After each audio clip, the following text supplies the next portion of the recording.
This story is about Yamagishi Haruka's life, an old man who had always been quietly miserable. At work, he endured constant scolding from his superiors and complete disregard from his juniors. No one respected him, and no one cared. He had no partner, no passion, and no purpose, only a dull routine that repeated itself until the day he died. One day, when he opened his eyes, the world around him had changed. He awoke in the middle of a vast forest, sunlight filtering through the leaves above. The air smelled clean and vivid, unlike anything he had known before. When he looked down at his own hands, he froze. His skin was smooth and dark, his body slender and unfamiliar. And when he caught sight of his reflection in the nearby river, he nearly stopped breathing. A woman stared back at him, an impossibly beautiful dark elf with silver hair and red eyes, her figure graceful and otherworldly. For a long moment, he could only stare. The legends of fantasy novels he once read had taken shape before him, and somehow he had become one of them. Yet inside, he remained the same middle-aged man he had always been, uncertain whether to laugh or despair at this absurd transformation. A sudden cry echoed from deep within the forest, distant yet sharp. It was not human. The sound reminded him of where he was, a world far removed from the ordinary. If this were a manga, he thought, someone would have summoned him as a hero, or perhaps he would have received a divine message. But there was nothing, only silence and a sense of isolation. The realization struck hard. He was utterly alone in an unknown world. Anxiety crept in as he imagined surviving without food, shelter, or anyone to speak to. Trying to calm his nerves, Haruka picked up a fallen branch and held it like a wand. In his childhood, he had dreamed of being a magician or hero of justice. Perhaps, in this world, such dreams might not be impossible. He focused his thoughts on fire, a large, roaring blaze like the bonfires he had seen on television. He visualized it vividly, imagined its heat and its motion, then spoke a single word, burn, with confidence. A violent flash of flame erupted before him, the air trembling with heat. The fire leapt toward the river, hissing and devouring everything in its path. Haruka stood frozen, overwhelmed by shock and awe. It was real. He had used magic, but his elation quickly turned to fear. The flames were far stronger than he intended, difficult to control. As he turned around, he found a man standing a few meters away, an armored soldier, sword drawn, his expression tense. For a moment, neither moved. The soldier's eyes were wide with caution. Haruka's heart pounded in his chest. He had never faced a real weapon before, and could only raise his hands slowly, hoping to show he meant no harm. Yet as he did, the soldier's body trembled uncontrollably. The man pissed on his pants, and to Haruka's disbelief, his knees gave out, and collapsed to the ground in panic. Embarrassed by the scene, Haruka suggested, hesitantly, that the man compose himself before they continued. When the armored stranger returned, he carried himself as though nothing had happened. He introduced himself as Ralph, a second-class adventurer from a city called Orans. The words felt surreal.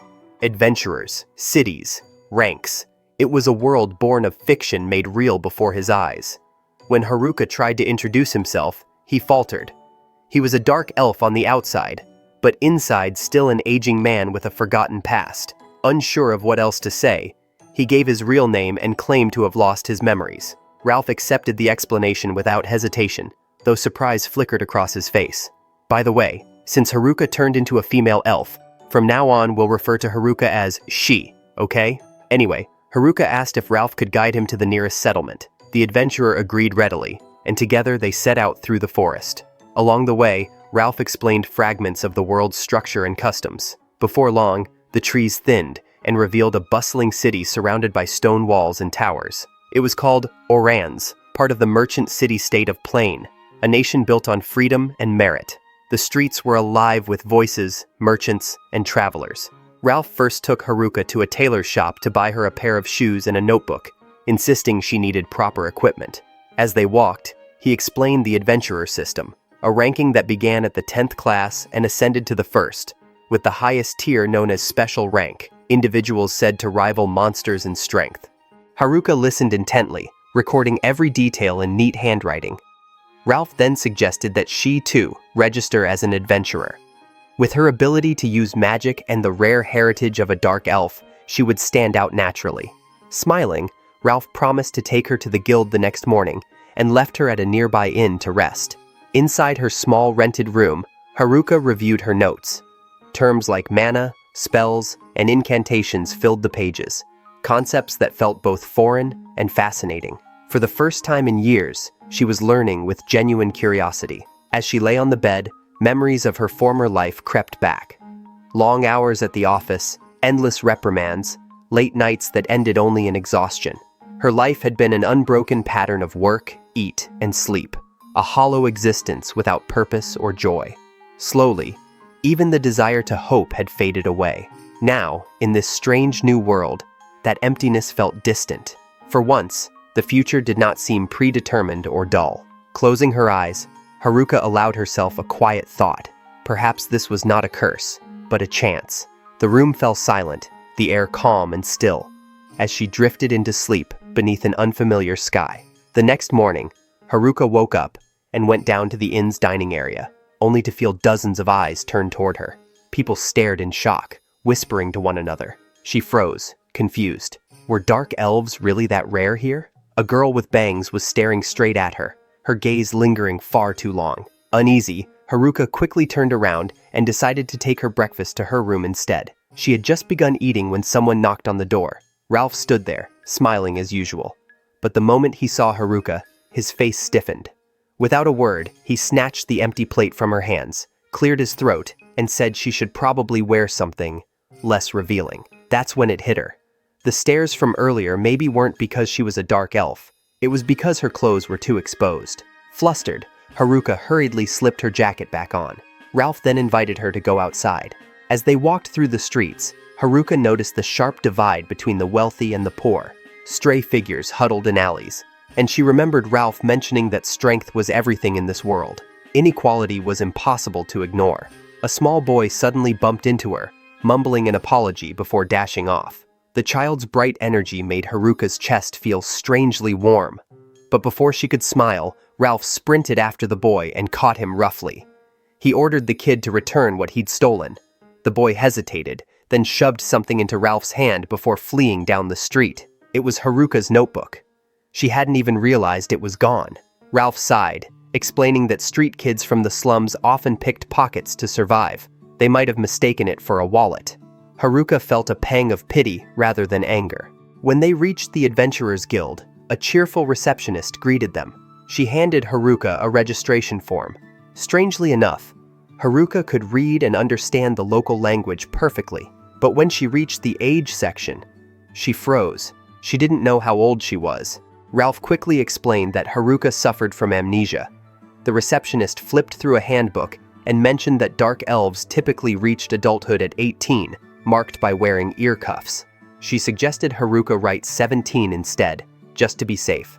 After paying the registration fee, the receptionist told her that her adventurer tag would be ready by evening and recommended she join the new adventurer training session later that day. As they left, Haruka couldn't help wondering why Ralph was being so kind to her. Ralph blinked, rubbed the back of his neck, and admitted it was just a gut feeling. Haruka didn't look convinced, so Ralph added honestly that the moment he'd met her, he'd been overwhelmed, not just by her immense magical presence, but also by how beautiful she looked. Blushing, Ralph laughed nervously and confessed he might have fallen in love at first sight. Haruka froze. Deep down, she was still the same middle-aged man from her old world, and she had no idea how to respond. After a long pause, she muttered not to expect too much from her. Ralph smiled anyway, saying he didn't want anything in return. He just wanted to help. Then he mentioned that he'd already booked her room for an entire week before heading off. Feeling guilty, Haruka wondered how expensive the inn was and decided she needed to start earning money soon. She spent the afternoon in the library, studying whatever she could. Later that day, she arrived early for the adventurer training session.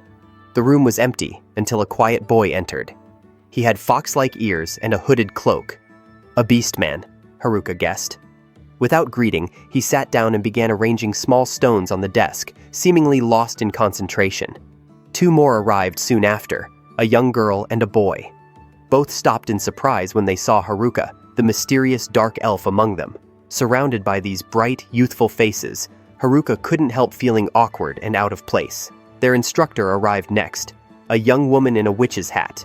When Haruka looked closer, she realized it was the same girl who had been staring at her in the dining hall that morning. Still, the woman carried herself professionally and introduced herself as Eri, a third-class adventurer. She began the lesson, explaining that this world was home to many races: humans, beastmen, dwarves, elves, all collectively called people. On the other side were the destroyers: mermaids, lizardmen, goblins, vampires, giants, and countless other dangerous beings. It was the adventurer's duty to fight them. Listening to her words, Haruka felt both excitement and dread. The idea of wielding magic thrilled her, but the thought of fighting terrified her. She'd never been good with violence. She'd always been the cowardly type, the kind of person who survived by avoiding trouble. Perhaps adventuring wasn't for someone like her. As class ended, she quietly stood to leave, already planning a safer way to live. But before she could step outside, the three young adventurers stopped her, their faces flushed with nervous energy. With hesitant yet hopeful voices, they asked if she would form a party with them and go on adventures together. A cheerful, reckless-looking boy introduced himself as Albert. He was only 14, the son of a former adventurer. The girl beside him, Corin, seemed to be his childhood friend. The way she teased him by saying he's the type who dies easily made that obvious. Next came a beastman who introduced himself as Montana. Strangely, he claimed to be a dwarven blacksmith. Albert blinked in confusion, so Montana explained. When he was little, a giant bird abducted him, and he was later rescued and raised by a dwarf who became his adoptive father. Everyone's attention soon turned to Haruka, who had been silently watching their lively introductions. With a hesitant smile, she gave her name, nothing more. The kids' enthusiasm was infectious. Their energy radiated like fireworks, and despite herself, Haruka couldn't say no when they invited her to form a party together. The group immediately buzzed with excitement, talking about Haruka's ability to use magic and Montana's skill with daggers. Their chatter drowned out Haruka's attempt to explain that she'd rather work quietly in town. Her anxiety built up until, at last, she slammed the table and declared she'd think about it overnight. Without waiting for their response, she rushed off. But just as she turned a corner, a sword came flying straight at her. It barely missed, lodging itself into a nearby wall. A panicked young boy ran over, bowing and apologizing. The weapon had slipped from his hand during practice. Looking around, Haruka realized she was standing near a training ground, filled with adventurers sparring and practicing sword techniques. Most were swordsmen, but not far away. Another area was dedicated to magicians. There, she spotted a young girl practicing magic with intense focus. Her spells were weak, fizzling midair, and her expression twisted with pain. Concerned, Haruka approached and asked if she was all right. The girl managed a tired smile, saying it was just magic intoxication, a kind of headache from channeling too much mana through the brain. Her current limit was only 5 or 6 spells at most. Deciding to rest, she offered Haruka the training spot. She wasn't particularly interested at first, but then again, it wouldn't hurt to see what her limits were. Around her, young mages were casting simple fire arrows, pausing to rest after only a few shots. Haruka focused, reciting the incantation under her breath. From her fingertip, a swirling flame took shape. She willed it to solidify into an arrow, its blazing tip quivering with restrained heat. Drawing a slow breath, she pointed at the target and released it. The arrow shot forward and exploded dead center. A chill ran down her spine. Not fear, but exhilaration. She didn't stop there. She cast spell after spell, wind, water, fire again, each one sharper, faster, stronger. The other mages began to gather, whispering in awe as they watched her work. Haruka barely noticed their stares. Laughter burst out of her, pure and unrestrained. For the first time in 40 years, Haruka felt alive.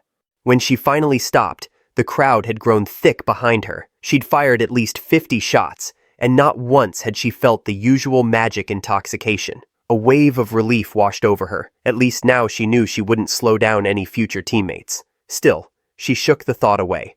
She wasn't planning to become an adventurer. Just as she turned to leave, a familiar voice called out. It was Eri, appearing out of nowhere. She looked straight at Haruka and said she wanted to talk. Eri brought Haruka to a small, inexpensive cafe hidden at the edge of the market district. She carried over a simple bowl of bread and sausages, then began assembling them into a makeshift hot dog, adding vegetables and a generous amount of sauce. The result looked rough, but Eri ate it without complaint, her movements casual and practiced. She urged Haruka to eat, assuring her that the meal was on her, but the dark elf remained hesitant. Her confusion showed when she reminded Eri that their meeting had been meant for discussion, not dining. Realizing her mistake, Eri quickly apologized, explaining that she had no intention of appearing overbearing. The real purpose of their meeting soon surfaced. Eri asked about Haruka's relationship with Ralph, having seen the two of them walking together earlier that morning. The question carried a sharp edge, one that made Haruka briefly suspect jealousy. She clarified that Ralph had merely offered her help and that there was nothing romantic between them. Eri seemed relieved. Wiping the sauce from her lips, she expressed that it was for the best, warning Haruka to stay away from him. Ralph, she explained, had a bad habit of toying with women, and one of her friends had once been driven to tears because of him. Her expression darkened as she spoke, and Haruka, though silent, sensed the truth in her words. She had already noticed the same reckless charm in Ralph's demeanor, the kind that belonged to men who played with hearts as if it were a game. After a pause, Eri shifted the topic, asking whether Haruka was wealthy, because the inn she stayed in is super expensive. The question startled the elf, who nearly confessed in tears that it was being paid for by Ralph. This revelation earned another sigh from Eri, who immediately advised her to cancel the arrangement before she fell into deeper debt.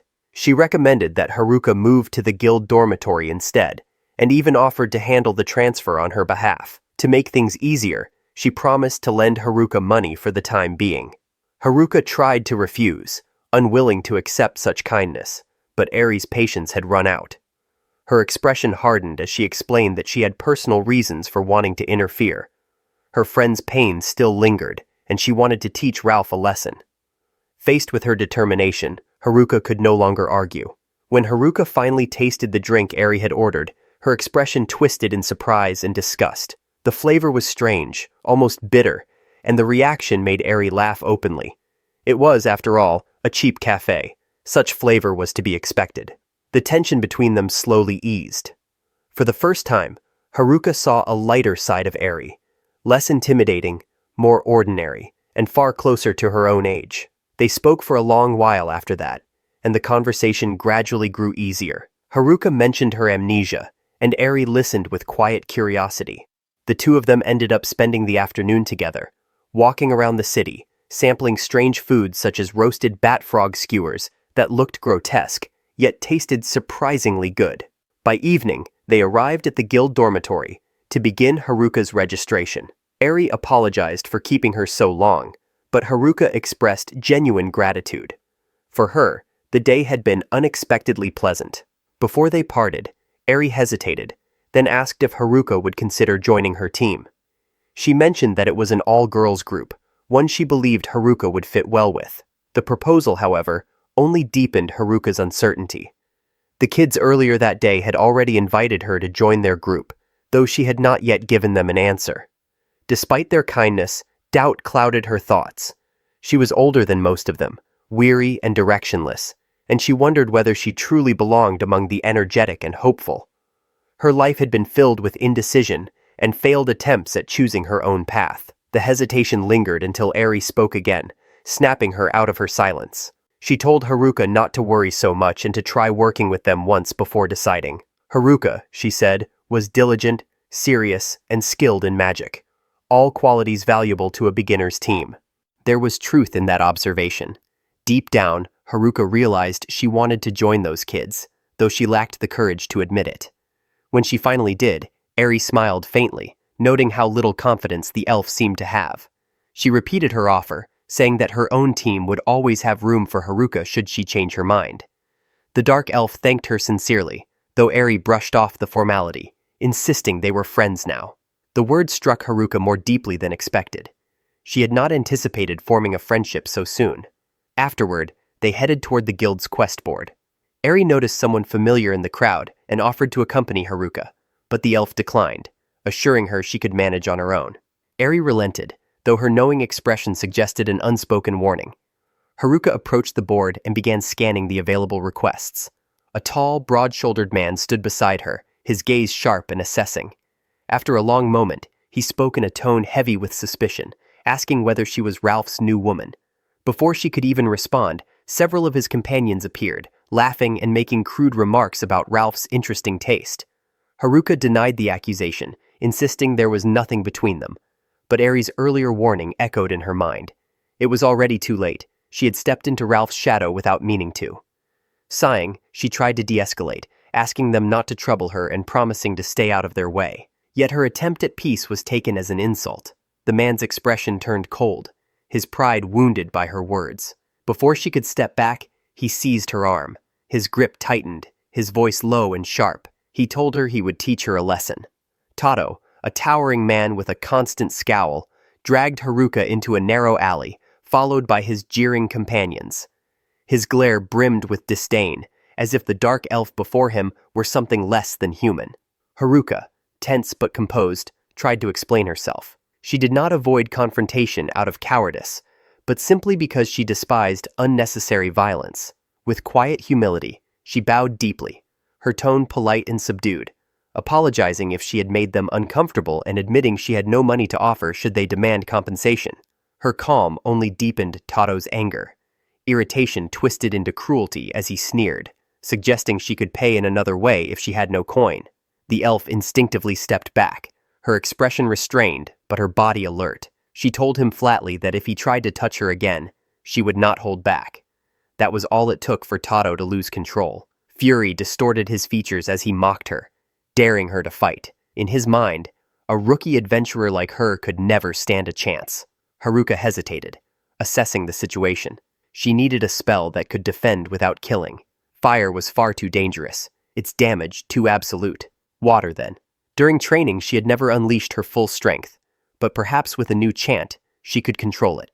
She took a steady breath, focusing her mana. Water began to swirl in her palm, a liquid vortex gathering and thickening under her will. She guided it to multiply, and soon 4 glowing orbs hovered in the air before her. Tado's companions burst into laughter at the sight. To them, a few balls of water were a joke, nothing more than a feeble trick, but Tado did not laugh. His instincts screamed at him to move, to run. His friends did not understand why. Sweat gathered on his forehead. Most mages could only cast 1 spell at a time. Even the rare adventurers capable of handling 3 were considered prodigies, triple spellcasters, monsters of special rank. Yet the elf before him stood effortlessly controlling 4, her face calm and unreadable. Without hesitation, Haruka released the spell. The water bullets streaked forward with a sharp hiss, slicing through the air. Tado raised an arm in reflex, but the liquid pierced through his defense, wrapping tightly around his head like a transparent helmet. The force of impact threw him backward. His companions rushed forward in panic, only to be struck by the remaining orbs. Within seconds, all 4 men collapsed to the ground, struggling and gasping as water choked their breath. Then, silence. Haruka stood motionless, her gaze fixed on their fallen forms. The adrenaline drained from her body, replaced by a cold, hollow stillness. For a long moment, she simply stared, her mind blank. She did not notice Eri's footsteps until her friend's voice broke the silence. Eri had feared she would arrive too late, but instead found the elf standing pale and trembling among 4 unconscious men. Haruka's face had gone completely white. Horror crept through her expression as realization struck. She might have killed them.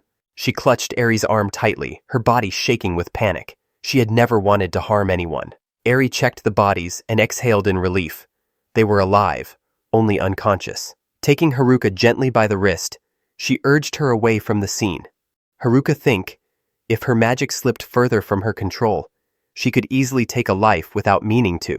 Halfway down the alley, Haruka stopped abruptly. She turned back, a spark of dread crossing her face. If the men did not cough up the water trapped inside them, they could still die. Without hesitation, she ran back and knelt beside Tado, rolling his heavy frame onto his side and striking his back several times with growing urgency. Seconds dragged on until at last Tado convulsed, coughing violently as water poured from his mouth like a drowning man returning to air. Relief washed through her as he gasped weakly. She helped him sit upright, though her anxious attempt to wake him again resulted in a slap too harsh, leaving a red mark across his cheek. Moments later, Tado's eyelids fluttered. He blinked in confusion, only to freeze as he saw the dark elf kneeling before him. Haruka's face was drawn with remorse. She bowed her head deeply, intent on apologizing. But Tado misunderstood entirely. He saw the gesture as a silent threat, a warning that she was ready to strike again. Terrified, he fell to his knees, stammering apologies and promises to never repeat his mistake. Eri observed the absurd scene unfold with a quiet exhale, half exasperated and half amused. She accepted Tado's desperate offer to treat them to a meal before Haruka could refuse. They ended up at a cafe, far more expensive than Tado could afford. Eri ordered freely, filling the table with meats, breads, and sweets, while Tado drowned his shame in mug after mug of ale. Between gulps, he kept apologizing to Haruka, addressing her as Big Sis, with drunken sincerity. The title sounded ridiculous for her who used to be an old man. As the night wore on, Tado spoke of his frustrations. He confessed to having once loved a childhood friend who now favored Ralph. Jealousy had driven him to foolish boasting, claiming he was stronger, only to be mocked for his low rank. The humiliation had curdled into anger, and that anger had been misdirected toward the wrong person. Eri teased him mercilessly, mocking the childish jealousy that had caused so much trouble. By the time the meal ended, the bitterness of their encounter had faded into something lighter. From that day on, Tado and his companions began following Haruka around. Tado started treating and respect her like an older sister. The sight of a burly man calling a slender dark elf Big Sis became a source of amusement among other adventurers. Morning light spilled across the room when Haruka woke, her clothes clinging uncomfortably to her skin. They hadn't yet turned unpleasant, but she needed a change soon. Still, before taking care of that, she had something else to do. Meet Albert and the others, and give them her final answer about joining their party. Stepping out of her room, she came face to face with a young woman standing gracefully in the corridor. The stranger had blonde hair tied into twin tails, a calm smile, and wore an elegant gown that shimmered faintly with gold threads. Her demeanor was refined, almost regal. Haruka paused, uncertain who she was or how she knew her name. The girl apologized softly for startling her, then introduced herself as Valerie, master of the Golden Wings clan. She explained that she had heard of Haruka through Eri. The revelation struck the dark elf with surprise. Valerie was no ordinary adventurer. She was a first-class adventurer, a rank few could ever hope to reach, and Eri's direct superior. In the guild hierarchy, small independent party formed the lowest tier, taking on scattered requests. Above them stood teams, fixed parties officially registered with the guild. At the top were clans, organizations recognized by the guild and composed of multiple teams, existing only in the major cities. Worried she might have caused some kind of trouble, Haruka asked carefully if there was a problem. Valerie only smiled and explained that she merely wished to greet her, and had brought a small gift. Leaning in with a hint of mischief, she whispered that it was something Haruka would surely need in underwear. Haruka froze in stunned silence. Valerie, clearly amused by her reaction, offered a polite farewell and departed with effortless grace, leaving the dark elf holding the gift behind. Unease crept over her. The idea of a first-class adventurer gifting her underwear felt far too strange. Deciding it was best not to dwell on it, she left the package in her room and went downstairs to find Albert. The dining hall was far from peaceful. Eri and Ralph stood facing each other across the room, their voices sharp and filled with tension. Eri demanded that Ralph keep his distance from Haruka, while Ralph refused to be ordered around. Before the conflict could escalate, Haruka stepped between them and lowered her head in apology to Ralph for the trouble she had caused him. The gesture caught Tado's attention from across the hall. He could not stand seeing his big sister bowing to anyone. One of Tado's friends pointed accusingly at Ralph, assuming he was trying to take advantage of Haruka. Enraged, Tado confronted him directly, warning him not to lay a hand on her. Eri sighed and muttered something under her breath about womanizers and thugs being no different. The air around them grew heavier with hostility, their words turning sharper with every exchange. Haruka could only stand frozen between them, her composure faltering under the growing pressure. Meanwhile, Korin had gone to fetch Albert, reminding him of their appointment to meet Haruka that morning. On their way, they encountered Montana, and the three decided to head to the dining hall together. Upon entering, they found the place unusually crowded. Someone mentioned a fight breaking out, and when they looked closer, they saw Haruka caught in the middle of the commotion. Korin called out to her, and relief washed over the dark elf's face. She approached them quickly, asking them to wait while she resolved the situation. Albert, Korin, and Montana found seats nearby, curiosity drawing their eyes to the confrontation. Albert said to a man beside them that they had invited Haruka to join their party the previous day. The man only laughed, remarking that the argument looked more like high-ranking adventurers fighting over her. With veterans like that involved, he said, there was little chance she would join a group of rookies. Albert fell silent, troubled by the thought, but Corin placed a hand on his shoulder, reminding him that the decision was not theirs to make. Across the hall, Haruka turned her gaze toward the three waiting for her. Their anxious expressions betrayed their doubt. They feared she might choose someone else. A quiet resolve settled in her heart. From the beginning, she had already made her choice. She stepped forward, her calm voice cutting through the tension. She declared that she had decided to join Albert's team and had no intention of joining anyone else. Yet, she added, she hoped everyone could get along and that there would be no more conflict because of her. Excited cheers erupted from the three rookies. Montana's tail wagged energetically like that of a jubilant dog. Ralph, however, stood silent, his disappointment visible though he said nothing.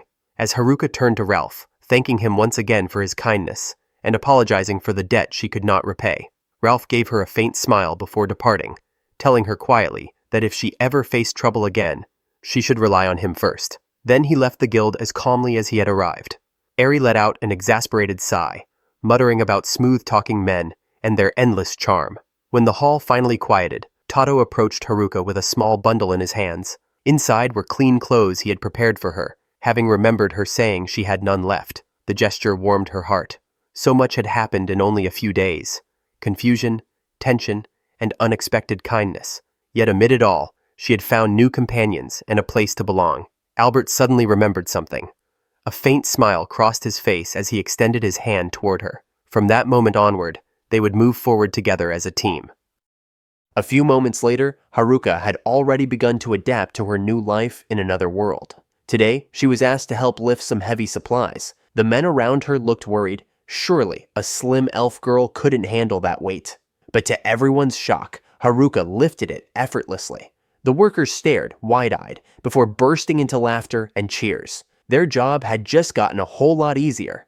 3 months had passed since Haruka registered as an adventurer. Nearby, a few townsfolk were struggling with some complicated calculations, and they called her over for help. Thanks to her old life as a salesman, she solved it with ease. Bit by bit, she was making friends, paying off her debts, and earning respect. Life was going smoothly. She couldn't help smiling to herself, but her cheerful grin only made others whisper that she must be some kind of super elf who found everything too easy. Not far away, Albert watched her surrounded by people, his expression a little gloomy. He sighed deeply. Behind him, Corin chuckled, whispering that Albert was probably jealous since Haruka was getting all the action. The boy flinched, caught off guard. Corin laughed harder. She knew him too well. They'd grown up together, and she could read his every thought just from his face. Albert sighed again. He wasn't jealous in a bad way. He just couldn't help feeling that it was unfair. Haruka was smart, strong, and could even use magic. Recently, they discovered that she unconsciously used body enhancement magic without realizing it. How could anyone compete with that? Corin told him to work harder instead of complaining. But before Albert could respond, a heavy crate from the second floor suddenly slipped and fell. Corin, standing directly below, didn't have time to react. The townspeople screamed. Albert turned, running to save her, but Haruka was faster. She leapt forward, shielding Corin with her body. A splash of red spread across Haruka's head. Corin froze, horrified of the blood. But Haruka only smiled in relief that Corin was unharmed. When the others rushed over in panic, Haruka calmly wiped her face, revealing it wasn't blood at all. It was red wine from a shattered bottle. Everyone gasped in disbelief, half in shock and half in admiration. She was completely unhurt. Her reflexes were praised all around, though inside her heart was still racing. Albert watched from afar, wanting to check if she was okay, but the situation forced him to go back to work, a quiet sadness settling in his chest. Later that day, inside the guild's dining hall, Haruka spotted Albert sitting gloomily and asked what was wrong. He frowned, admitting that this wasn't the kind of adventuring life he'd imagined.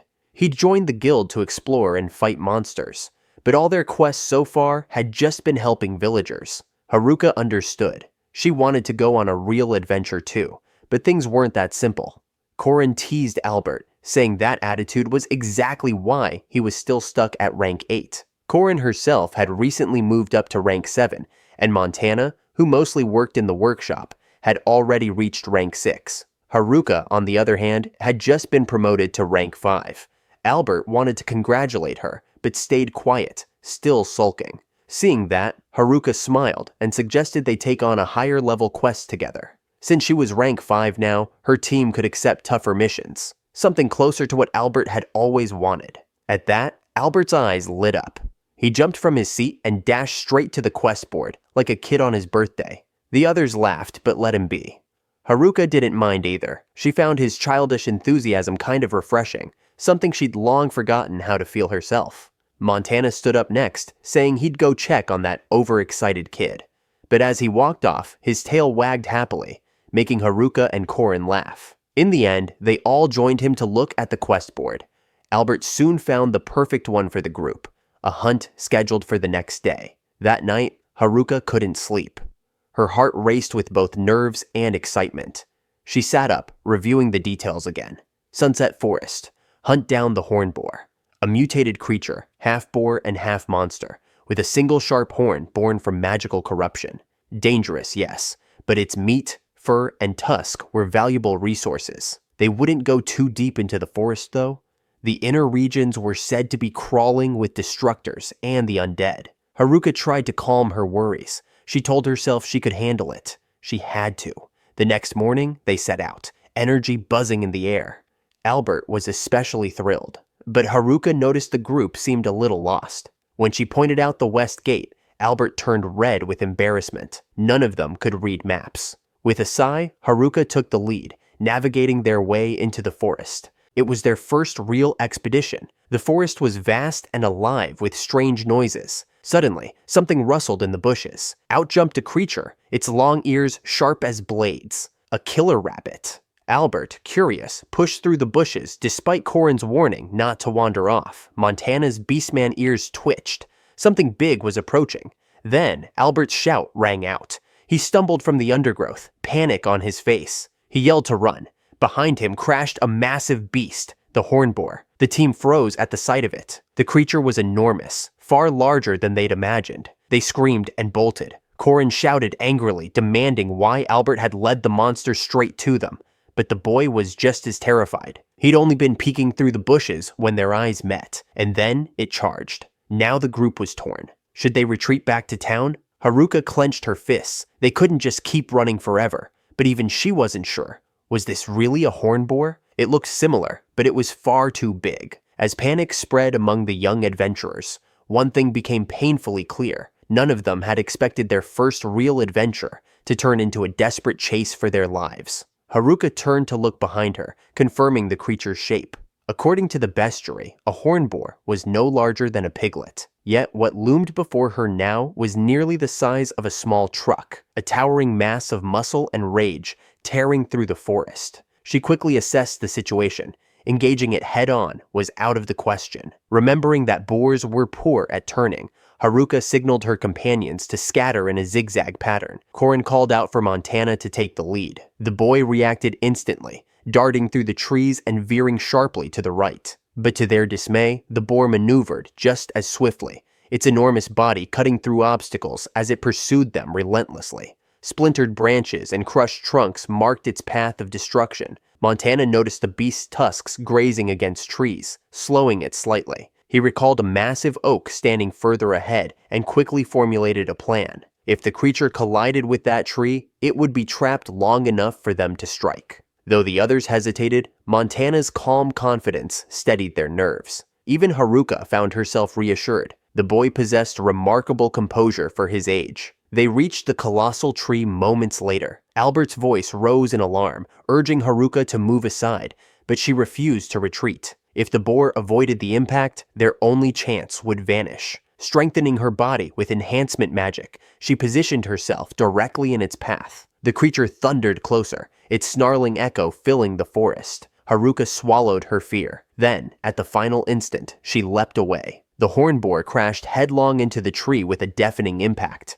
The ground trembled beneath them as dust and leaves scattered through the air. Their plan had succeeded. Korin and Montana shouted in triumph, while Albert hurried to pull Haruka up from the dirt. Without hesitation, he began his magic incantation to finish the beast. Montana struck first, slashing at the monster's legs, but his blade barely scratched its hide. "It's too tough," he muttered, his breath ragged. Albert ignored the complaint, continuing his attack. The creature could no longer move, and that alone gave them an advantage. Yet even repeated strikes left no visible wounds. Haruka observed quietly, studying its form. The creature was massive, its flesh dense and resilient. Brute force would not suffice. She steadied her breathing and began to gather wind around her palms. Blades of air shimmered faintly as the pressure built. At her side, Korin drew her bow. Her arrows struck one after another, bouncing harmlessly off the creature's hide. Even the one aimed at its eye only enraged it further. Still, Haruka focused on her incantation, weaving each word with precision.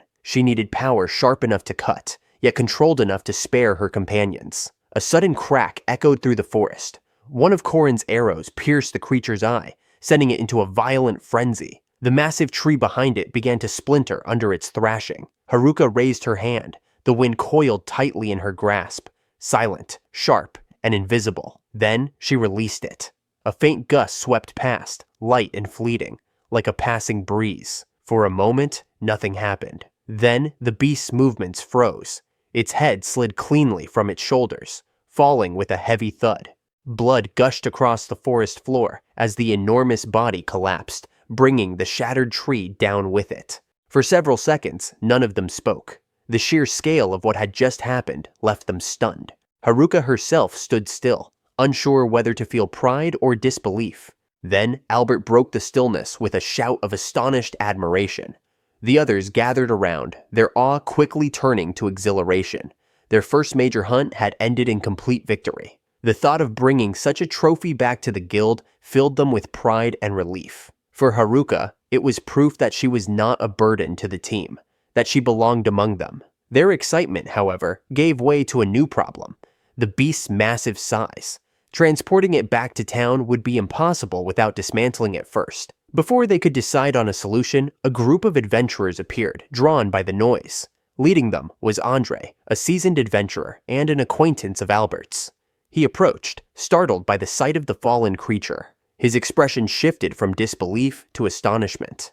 He murmured, asking if Albert teamed defeat the monster. Albert nodded with pride. Andre studied the corpse in silence, then pointed to the two horns protruding from its skull. The truth became clear soon after.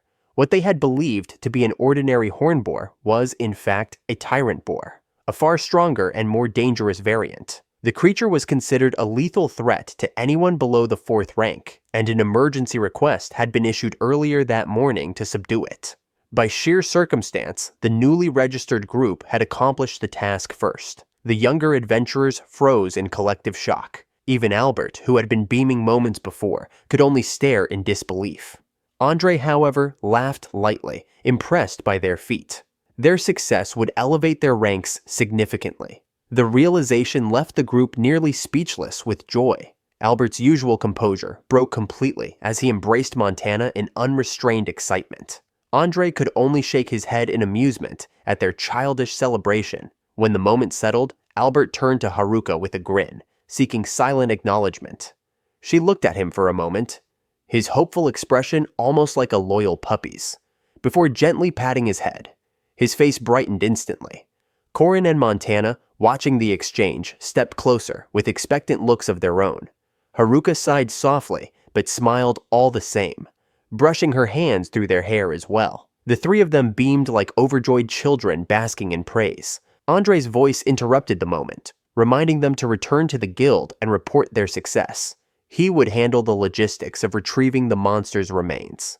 And so their first true adventure came to an end. What began as a desperate struggle concluded in triumph, a moment that marked the beginning of their rise as real adventurers. In the days that followed, Haruka reached rank 4, Montana and Korin were each promoted to rank 5. Albert, though still at rank 6 due to a lack of previous achievements. But for now, it was enough. A few days later, on a lively afternoon in the city center, Haruka was found asleep on a park bench. The murmur of people and distant clatter of hooves stirred her awake. She straightened her back, rubbed her eyes, and blinked in confusion. Somehow, she had fallen asleep in the middle of her walk. After checking her pockets and finding everything intact, she exhaled in relief. It was a rare day off, granted after their victory over the tyrant boar. For once, she had time to simply wander. As she made her way down the crowded streets, she caught sight of a familiar figure. It's Montana. He appeared calm as ever, carrying a small bag filled with trinkets and ornaments. He was on his way to the market street to sell a few accessories, and Haruka decided to accompany him. Halfway along the route, Montana came to an unexpected stop. The sudden stillness made Haruka glance back, wondering if something was wrong. He remained silent for a few moments before resuming his pace without a word. When they reached the market, the street was already alive with energy. Merchants called out their offers, carts rattled over cobblestones, and the scent of baked bread drifted through the air. Montana found an empty corner, spread a mat across the ground, and arranged several handmade accessories upon it.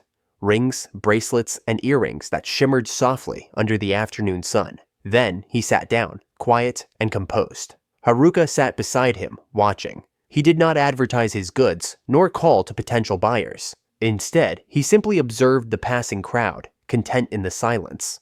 There was an unexpected serenity in the moment, a kind of peace Haruka had long forgotten.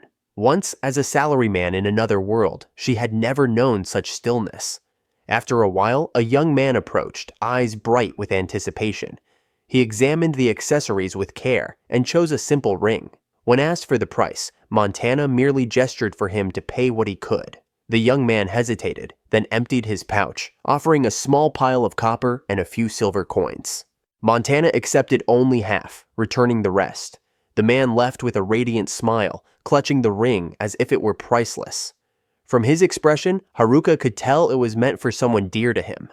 Not long after, an elderly nobleman arrived. He looked over the items with quiet interest before laying down several gold coins. Montana accepted them casually, showing no surprise. When Haruka questioned the unevenness of the prices, he only replied that he did not set them. He decided by looking. A commotion soon broke out nearby. Another nobleman was berating a poor vendor, tossing his wares aside in disgust. His arrogance filled the air like poison. Spotting Montana's stall, he strode over with a sneer, demanding to see the merchandise. When he laid eyes on the accessories, his manner shifted instantly to greed. He declared that he would buy everything at once. Montana refused. The shop, he said, was closed. The noble grew irritated, offering higher sums, promising fame and favor. But Montana remained unmoved. He began packing up his wares in silence. Insulted by the indifference, the noble mocked the beastman's animal ears, calling them mere decoration. Montana's movements froze, replaced by a cold, cutting stillness. When he spoke again, his voice was low and sharp, warning the man to leave. The noble, enraged, seized Montana by the collar, arm drawn back to strike. But before the blow could land, Montana moved. With swift, fluid precision, he slipped free of the man's grip, vaulted upward, and pressed a blade against the noble's neck. The blade's edge caught the light, glinting near the man's glasses, a silent threat that froze him in place. For a heartbeat, Haruka held her breath, mesmerized. Then Montana released him and stepped back. The noble stumbled and fell, gasping in shock. Without another glance, Montana turned to leave. Haruka followed as they slipped into a narrow alleyway that led away from the market's noise. He stopped again, motionless for a time, as if waiting. Moments later, a young boy emerged from a nearby house, running toward him with panic in his eyes. The boy clutched 2 copper coins tightly in his hands. He had saved them through hard work, hoping it would be enough to buy a small gift. Montana listened quietly, then reached into his pocket and pulled out a delicate pair of earrings. He handed them to the boy, saying they were a special opening. The boy's face lit up with joy. He thanked Montana with all his heart before hurrying off, promising to give the earrings to his mother. As Haruka watched him disappear down the alley, she realized the reason Montana had lingered earlier. He had been waiting for the child. A quiet laugh escaped her, touched by the simplicity of his kindness. She let out a small laugh, then asked if she could tag along with Montana to sell things again sometime. The beastman gave a faint smile and said of course. Haruka would be more than welcome. His ears twitched a little, showing how happy he was. After their break ended, the group returned to their hornboar hunting quest. Albert watched in disbelief as Haruka effortlessly lifted one of the monsters. Even though Albert kept himself fit, carrying just one was enough to wear him out. Then, Corin's scream broke the air.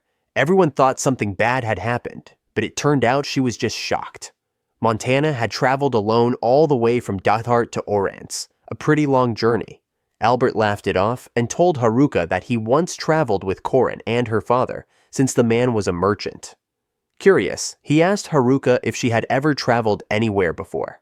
The elf's answer came out awkward and unsure. She never had. Albert's curiosity only grew. How did she even end up in Orans from her elf village? Haruka's face went blank, like she didn't know how to respond. Albert tried again, asking about her parents. Were they adventurers too? But that only made her more uncomfortable. She went silent, and Albert could sense something strange. Before he could press further, the man who had hired them asked if the area was clear of monsters. Albert quickly replied that it was safe, and the man could return to his woodcutting. Taking advantage of the moment, Haruka lifted several hornboars at once and carried them off. Albert stood there, watching the dark elf with a quiet sense of awe.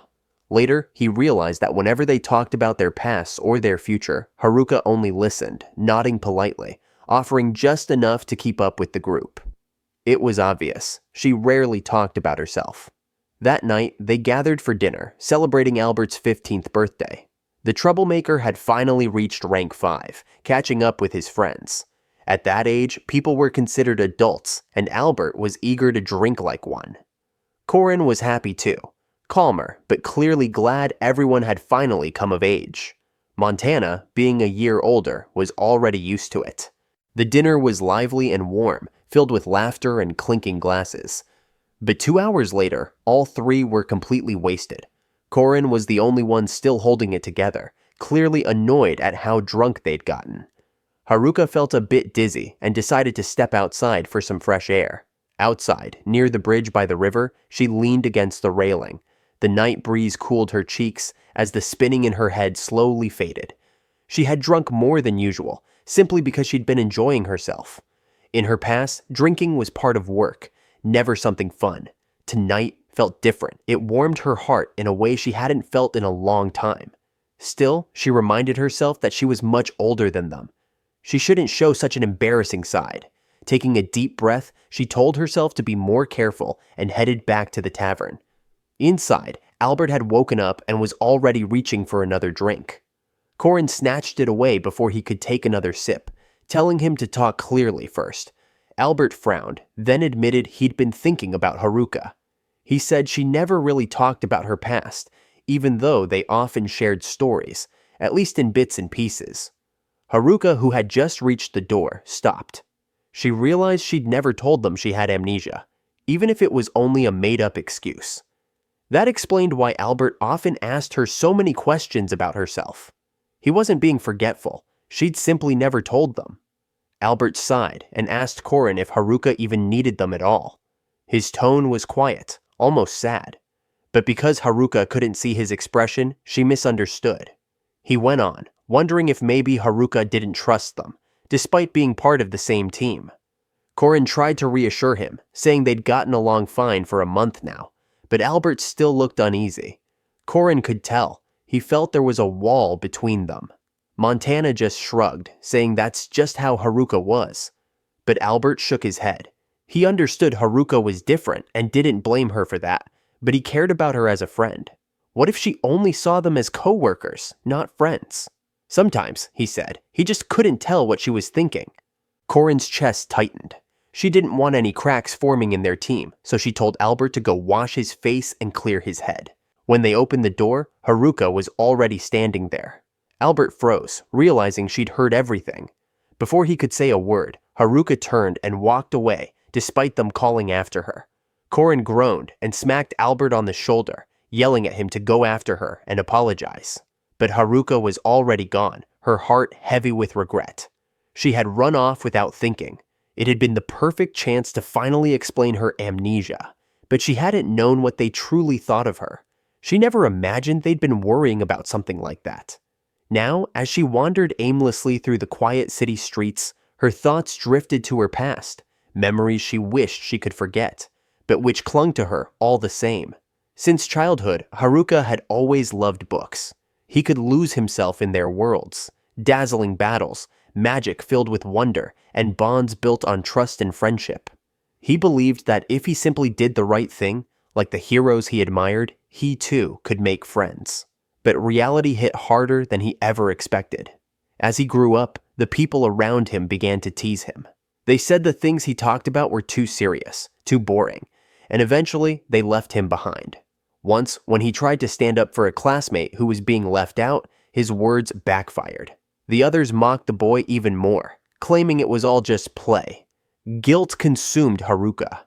When he tried to help, the poor boy slapped him hand away, tears streaming down his face, angry, hurt, and blaming Haruka for everything. His parents were kind, but always busy. Work came first, leaving little time to listen to their son's worries. Haruka didn't want anyone else to get hurt because of him, but he also didn't want to be hated by everyone, or disappoint his family. So he learned to stay quiet. In high school, someone confessed to him. He didn't know her well, but not wanting to hurt her feelings, he accepted. Over time, he grew to genuinely love her. Yet one day, she asked if he even liked her at all. Haruka seemed distant, expressionless, indifferent. The truth was, he was terrified of making mistakes and hurting her by accident. But instead of explaining, he stayed silent. His silence convinced her even more that he didn't care. She broke down, saying she could never understand what he was thinking. After they broke up, they never spoke again. Years later, after he started working, both his parents died in an accident. Left completely alone, Haruka shut himself off from the world. He didn't want to hurt anyone, and he didn't want to be hurt. But he wasn't skilled enough to live without others, leaving him trapped between fear and loneliness. Those painful memories haunted her, no matter how far she ran. Even after crossing into another world and changing her appearance, the person inside remained the same. She caught her reflection in a mirror and wondered if maybe she should try smiling. Maybe then things would change. At that moment, Albert appeared behind her, calling out to her hesitantly. He asked what she was doing, staring at herself like that. Haruka instinctively built a wall between them, as always. Albert sighed, then spoke frankly. He knew she had overheard the conversation at the tavern. Haruka finally admitted she had amnesia, which was why she couldn't talk about her past. Albert was taken aback. Trying to be brave, Haruka confessed that she wasn't good at thinking about dreams or the future. She just went along with everyone else. With low self-esteem, she apologized for depending too much on them, saying it must have been unpleasant. Then, she added softly that maybe it would be better if she stayed alone from now on. Albert was shocked and pressed further. Did that mean she didn't need them anymore? Haruka quickly denied it. She was simply bad at connecting with people. Even expressing her feelings now made her anxious. She didn't want to cause trouble later on. Albert frowned, honest as always, and met her eyes. He told her he didn't see her as a burden at all. He apologized for his earlier words, but said he never thought badly of her. From his point of view, Haruka was amazing, capable, smart, and kind. But that was all he knew about her. What he really wanted was to know her better, as a friend, as a teammate. Then, feeling guilty for not realizing she had amnesia, he lowered his head. He waited for her to respond, but Haruka stayed quiet. Finally, he turned to leave. Something in her stirred. Remembering her cowardice from the past, she reached out and grabbed his shoulder. Her heart pounded with anxiety. When Albert turned in surprise, she quickly pulled her hand back and apologized. Then, gathering her courage, she said what she truly felt, that Albert was amazing too. Unlike her, who always ran from fear, he charged straight toward his goals. She found that dazzling and a little enviable. Albert blushed slightly, proud to be praised by someone stronger than him. Haruka continued, admitting that what she said earlier about being alone wasn't true. Honestly, she still wanted to stay with her 3 friends, if that was okay. Albert's face lit up. Pointing at her with mock irritation, he scolded her for not saying that earlier. He'd thought she wanted to leave their party. Then he laughed and told her that now that he'd finally reached rank 5, the 4 of them could take on an expedition together. It was his way of cheering her up, knowing she had never traveled before. With renewed energy, Albert urged her to come back to the tavern so they could tell the others. Haruka smiled faintly. After all her years of running away from fear, she had finally found the courage to take a step forward, and followed Albert to the tavern. A few days later, the expedition quest began.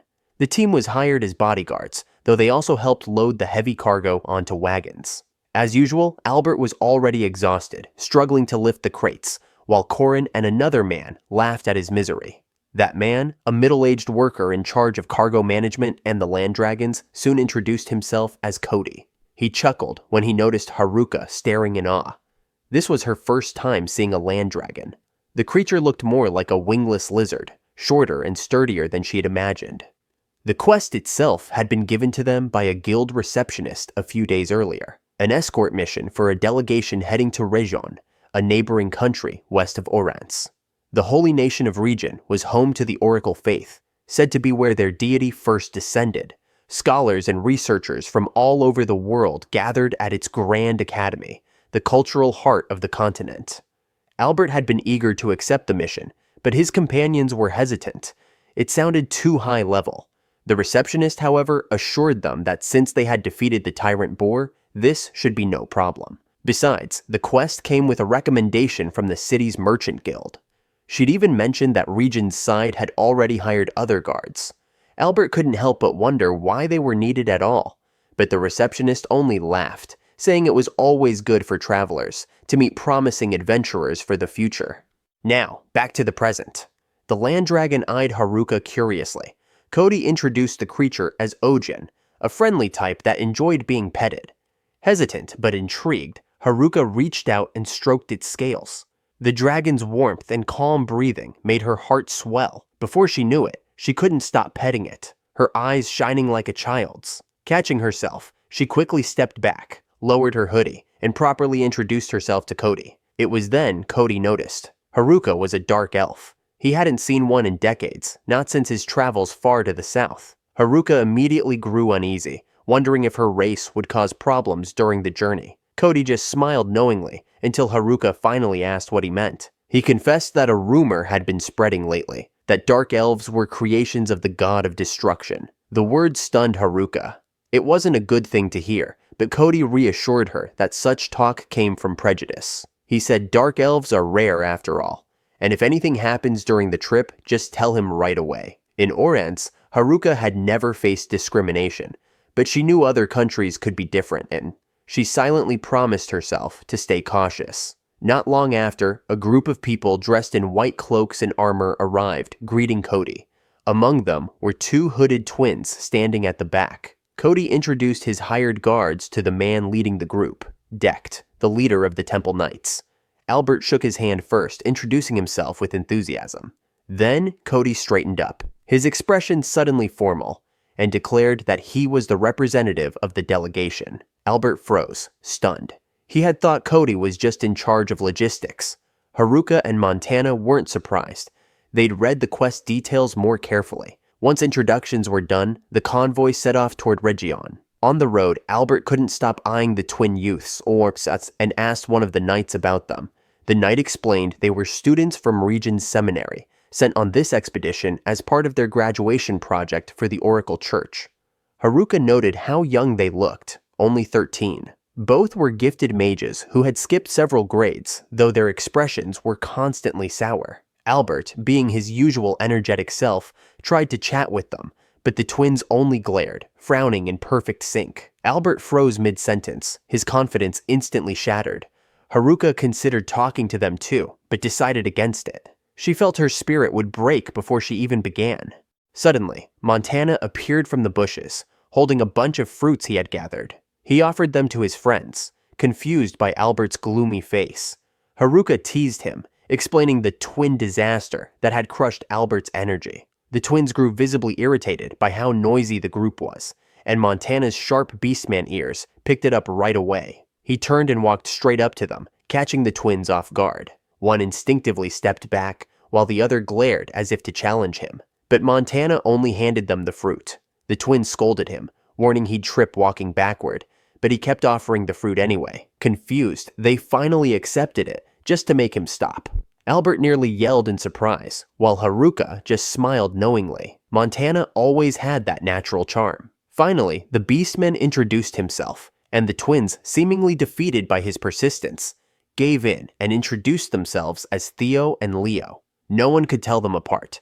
Albert was amazed. How had Montana managed to get the grumpy pair to talk? A knight nearby guessed it was because Montana looked close to their age, but in truth, he was 3 years older, a proper big brother figure. Leo pouted when Theo kept chatting with Montana and pulled him into the middle so they could walk together. From then on, the three became inseparable, talking easily as the journey continued. As the group traveled farther, Haruka looked back and saw Oran's in the distance, its skyline glowing beneath the sun. Cody's words echoed in her mind, along with the uneasy truth about her dark elf blood. Maybe, she thought, finding out why she was born this way could also be the reason she kept moving forward in this new world. On the 4th day of their journey, things had gone surprisingly smoothly. No major problems so far. Lately, Haruka had been taking the night watch more often, quiet hours when she could talk with Albert about defense strategies in case of an ambush. Albert mentioned that his father always told him, protect the mages first. His mother was a mage too, so it made sense. Haruka changed the subject, saying Korin had once told her why she wanted to become an adventurer, but it seemed even Korin herself had forgotten the reason. Haruka felt a bit awkward about asking. She sounded like some nosy adult prying into a young girl's life. Albert thought for a moment before answering. He said Korin used to be easily scared. Just hearing stories about adventurers made her tremble. But one day, she suddenly declared she would become one herself. Since then, she'd only grown stronger. Watching his childhood friend change like that, Albert admitted he never knew if Korin was inspired by his own dream to become an adventurer, but he made himself a promise to grow stronger and protect her properly. Listening to him, Haruka couldn't deny how admirable he was. He had conviction, something she herself lacked. Then, a deep, echoing wolf's howl tore through the night. Instantly, Haruka and Albert went on alert. In the tents nearby, Korin, Montana, and the other knights jolted awake. Albert rose to his feet and quickly told Haruka to wake the rest before they were surrounded. Haruka turned toward the nearest tent, the twins. She slipped inside without permission. Both were still fast asleep. She shook them awake and told them a pack of wolves was heading their way. Theo woke first, grabbing his staff, while Leo still looked a little panicked. Haruka calmly directed them outside, telling them to move the torches and stand by at the rear. Leo tried to lift a bundle of torches, but struggled under the weight. Haruka took over effortlessly, carrying 2 bundles at once. The twins stared in shock. Wasn't she supposed to be a dark elf mage? For a moment, they wondered if she was actually a martial artist. They quickly lit the torches, forming a ring of light around the camp. Korin frowned. It was strange. Wolves rarely attacked humans in groups. Cody chuckled quietly, already knowing what they were really up against. These weren't ordinary wolves. Their leader was a monster, 5 times the size of a normal forest wolf. From a distance, the sound of pounding paws grew louder, but Cody didn't flinch. He told the others he believed in them. After all, they had already taken down a tyrant boar before. That trust fired Albert up even more. He grinned wide, ready for battle. The knights drew their weapons, warning that the pack was closing in. Moments later, the wolves burst into the light, and chaos followed. Albert, Korin, Montana, and the others fought fiercely as endless waves of wolves lunged from the darkness. At the same time, the twins, Theo and Leo, supported from behind, chanting their spells. Haruka joined in, her voice steady as she cast her own incantation. At first, their spells seemed similar, but the twins used Blade of Wind, while Haruka invoked something stronger, Wind of the Moon. The twins paused mid-chant, realizing the difference. As they turned toward the dark elf, 5 shimmering wind blades formed around her, hovering in perfect control. Leo and Theo froze, stunned. How could she summon 5 blades at once, when even as top students, they could only conjure 2? From the side, 2 wolves lunged toward them. Haruka spun around instantly, commanding a wind cutter to strike. At first, the wolves kept leaping forward, as if nothing had happened. But just like with the tyrant boar, thin red lines appeared across their heads. A split second later, their bodies were cleanly sliced in 2. The cut was sharp, precise, effortless. Even in the chaos, Haruka was confused. There were too many of them, too much noise, but she forced herself to focus, attacking and defending the twin mages behind her at the same time. Leo and Theo were panicking, desperately trying to chant Blade of Wind again. But Haruka, already locked in concentration, moved faster. 5 wind blades flared around her. It was almost impossible. Both twins knew it. How much magic power did she have to summon that many? Haruka drew a slow breath, sharpening her senses. She couldn't afford to lose focus for even a second. Elsewhere, Korin fired arrow after arrow, taking down multiple wolves in a row. She didn't notice the one creeping up behind her, but Albert did. He rushed in just in time, knocking it away before it could bite her. All around, the group fought desperately as the wolves kept coming with no end in sight. Haruka quickly assessed the situation. For a first real team battle, they were doing remarkably well. She didn't notice the twins behind her glaring, not with anger exactly, but something between irritation and disbelief. When Haruka turned and asked if she'd done something wrong, the two only pouted and looked away. That slight distraction cost them. None of them noticed the danger closing in from behind. The leader of the pack had finally appeared, a monstrous wolf, far larger and more dangerous than the rest, its glowing eyes locked on the three mages. With a roar, it lunged straight at the twins. Haruka reacted on instinct, pulling both of them into her arms and rolling away, just as the beast's fangs snapped shut. From a distance, Dekt realized the main monster was targeting the mages, but he and the others were too far, still surrounded by the lesser wolves. Haruka had no choice. They would have to deal with it alone. She steadied herself, stepping closer to the monster. If she could just take down the leader, this battle would end. She stretched out her arm, ready to chant. But before she could finish the spell, the massive wolf lunged again, its jaws closing around her outstretched arm. Theo and Leo screamed, frozen in shock, as the dark elf's hand disappeared between the beast's enormous fangs. Theo reacted faster than the others, urging his twin to hurry and cast something to assist Haruka. Dekt rushed forward as well, ready to help, handing the remaining wolves over to Albert.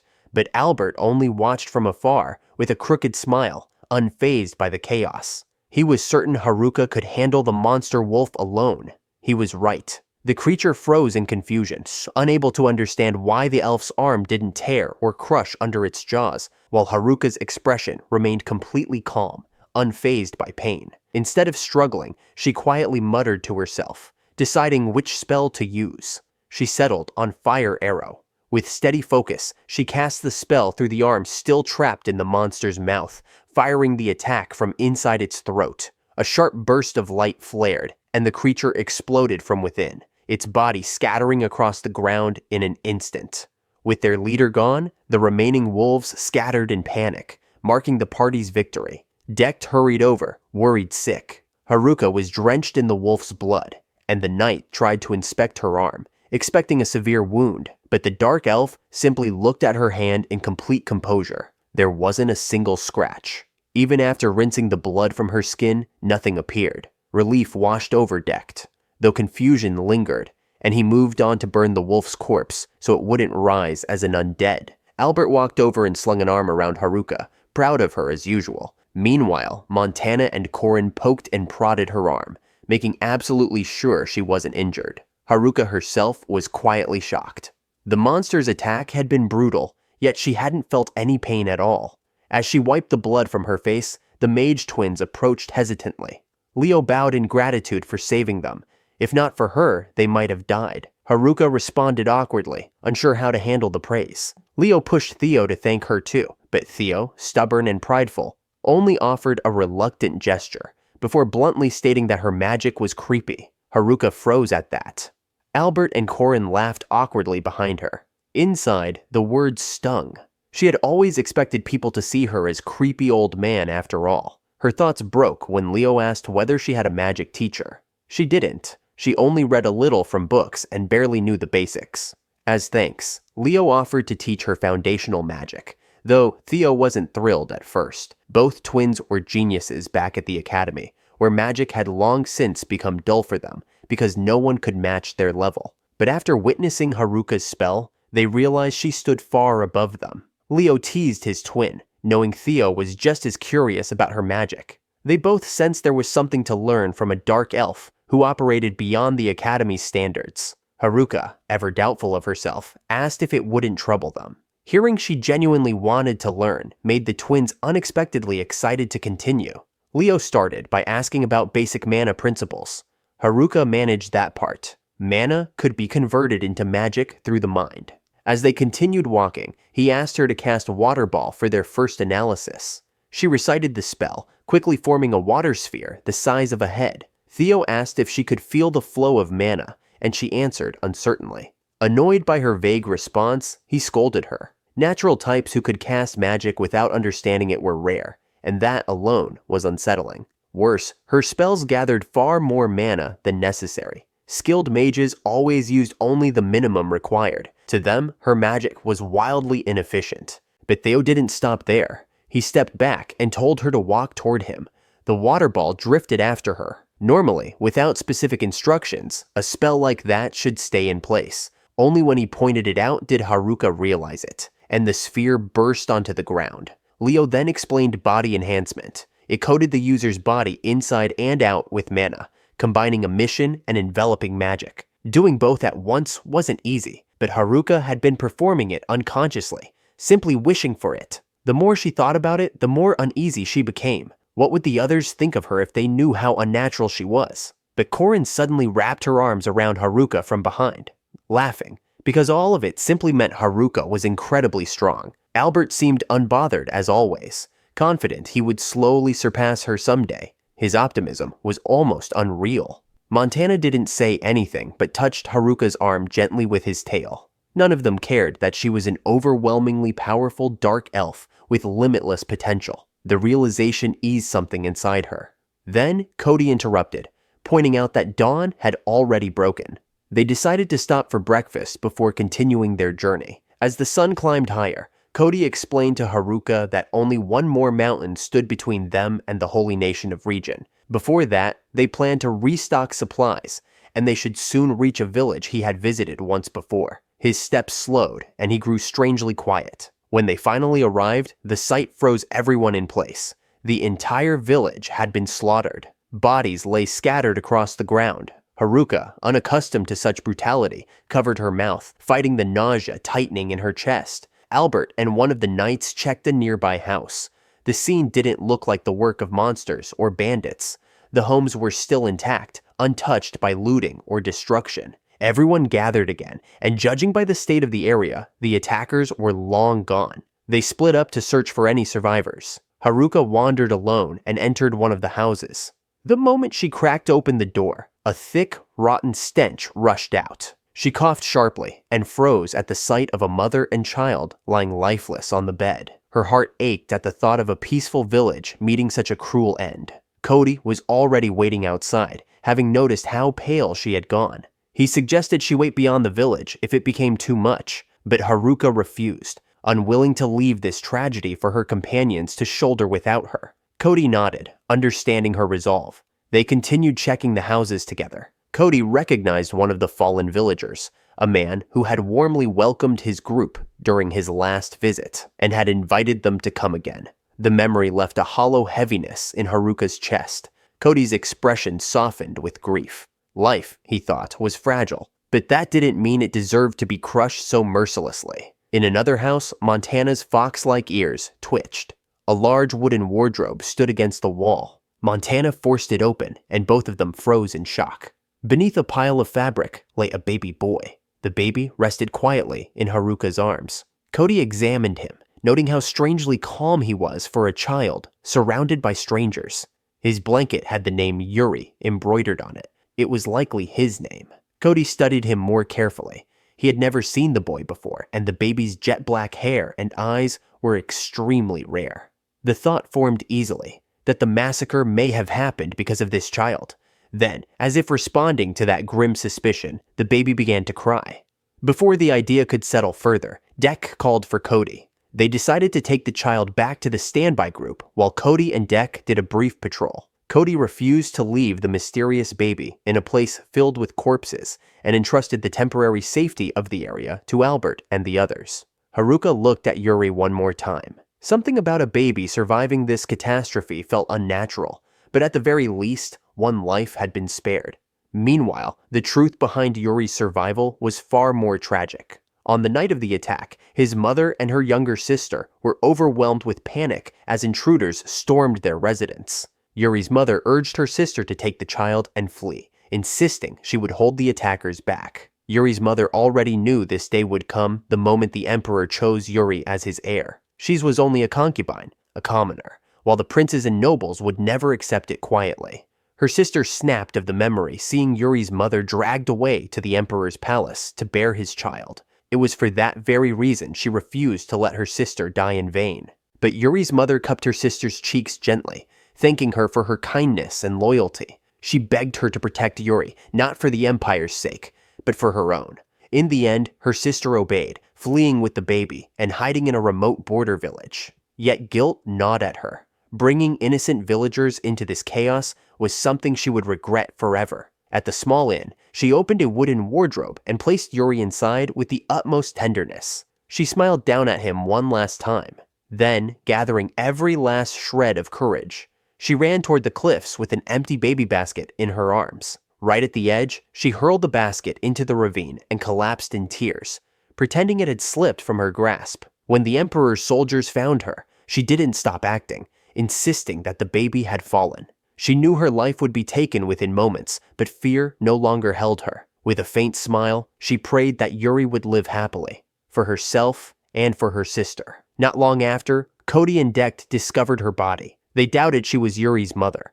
Her features didn't resemble those of anyone from the southern continent. Her body had been torn apart by beasts, yet the signs of brutal torture were unmistakable. Dektik couldn't hide his admiration for Cody's sharp analysis, made solely from the corpse's condition. Cody looked down at the woman's remains with quiet sorrow. From the state of her body, he knew Yuri had been protected with every ounce of her strength, and because of that, it was now their turn to continue protecting him. They offered a brief prayer for her soul to rest in peace before moving on.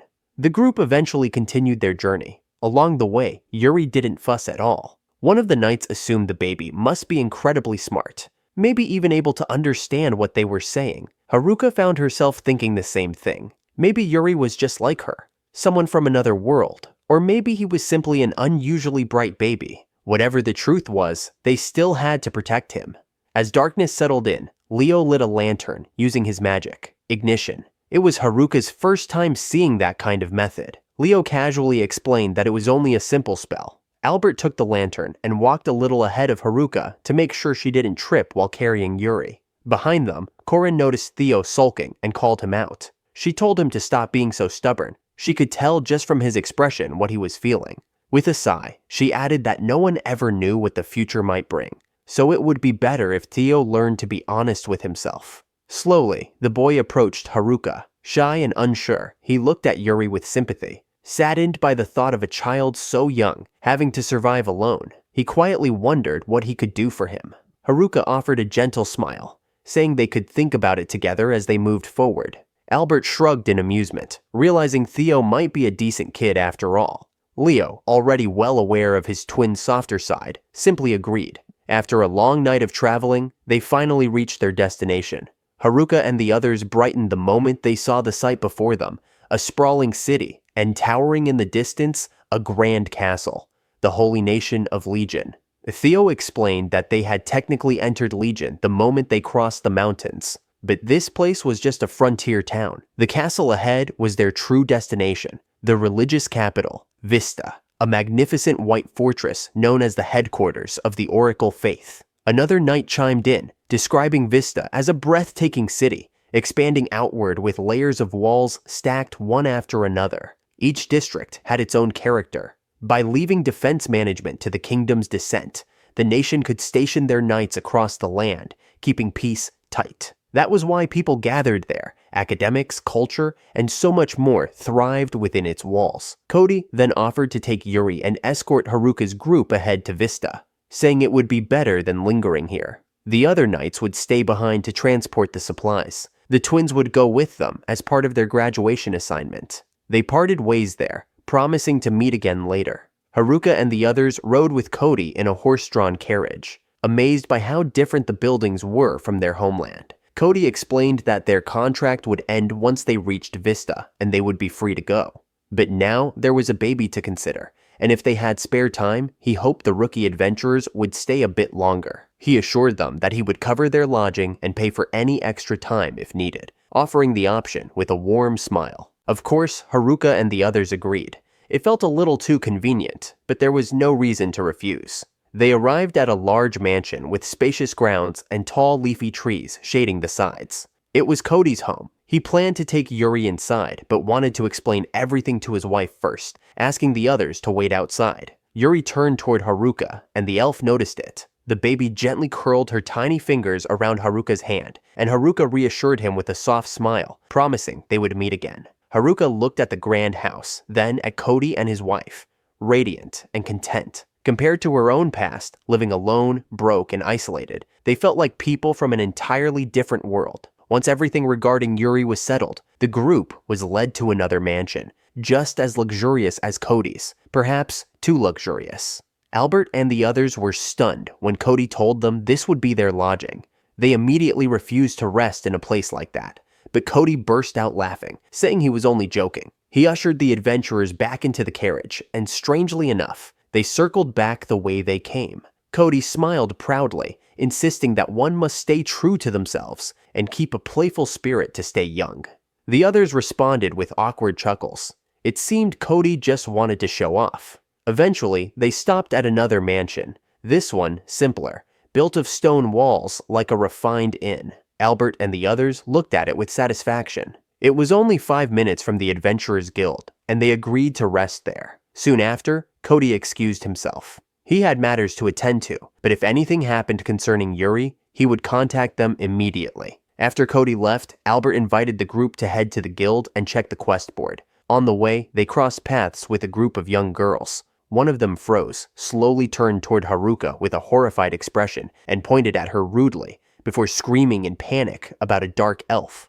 Haruka was startled, but she followed her friends straight to the guild after Korin called for them. Cody's words about the origins of the dark elves echoed in her mind, yet she hadn't expected such open hostility. She sighed, thinking at least the girls from earlier weren't trying to pick a fight. But she was wrong. The girl who had called out to her, a dark elf, turned toward them with a weary expression, and Haruka sensed trouble was about to begin. Wanting to keep things peaceful, Haruka approached the girl and asked if she needed help. Before she could say more, Albert placed a firm hand on her shoulder. His eyes sharpened as he glared at the girl who had stopped them, and he told Haruka to stay out of it.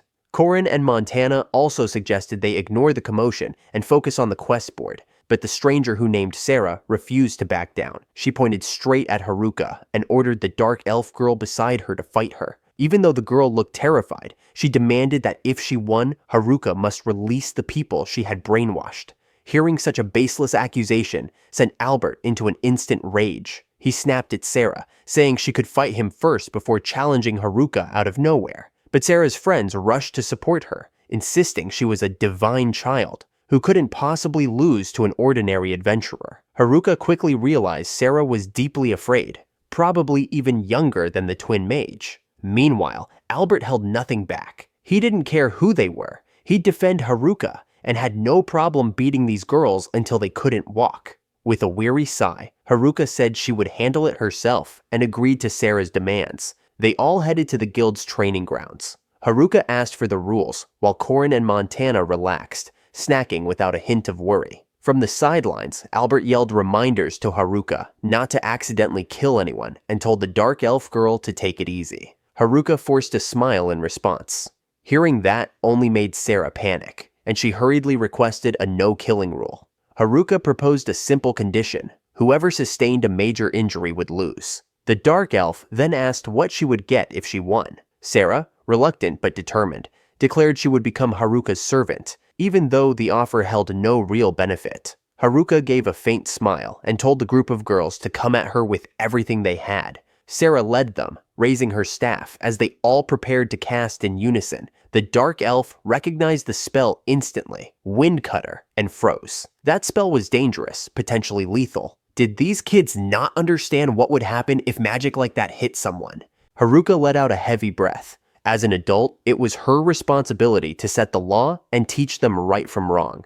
She strode quickly toward the girls before they could finish the incantation. The closer she came, the more panicked they grew, until several turned and fled in fear. Haruka stopped in front of Sarah, who stood frozen with her staff raised, unsure what to do. With swift movements, Haruka scooped up the two younger girls beside Sarah and carried them off the field, setting them down safely before returning. Sarah had already completed her Wind Cutter spell, the blade of wind suspended in the air, but she still hadn't released it. Haruka sprinted toward her, and in her panic, Sarah reflexively fired the spell straight at her. Sarah froze when she saw Haruka make no effort to dodge. Instead of retreating, Haruka sprinted straight toward the incoming spell, unflinching. Panic surged through Sarah. She tried desperately to cancel the magic before it hit, to break it apart in midair, but she was too late. The wind cutter struck Haruka's arm, erupting with a sharp blast. When the dust cleared, her arm was perfectly intact, clean,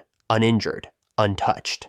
Haruka looked down at Sarah, who had collapsed to the ground in shock, and sharply asked if she was ready to surrender. Sarah burst into tears, overwhelmed by guilt and fear, and choked out her surrender. Haruka exhaled in relief. She gathered the shaken children and delivered a stern lecture. They shouldn't pick fights with people whose intentions they couldn't read. If Haruka had been a villain, they could all have died.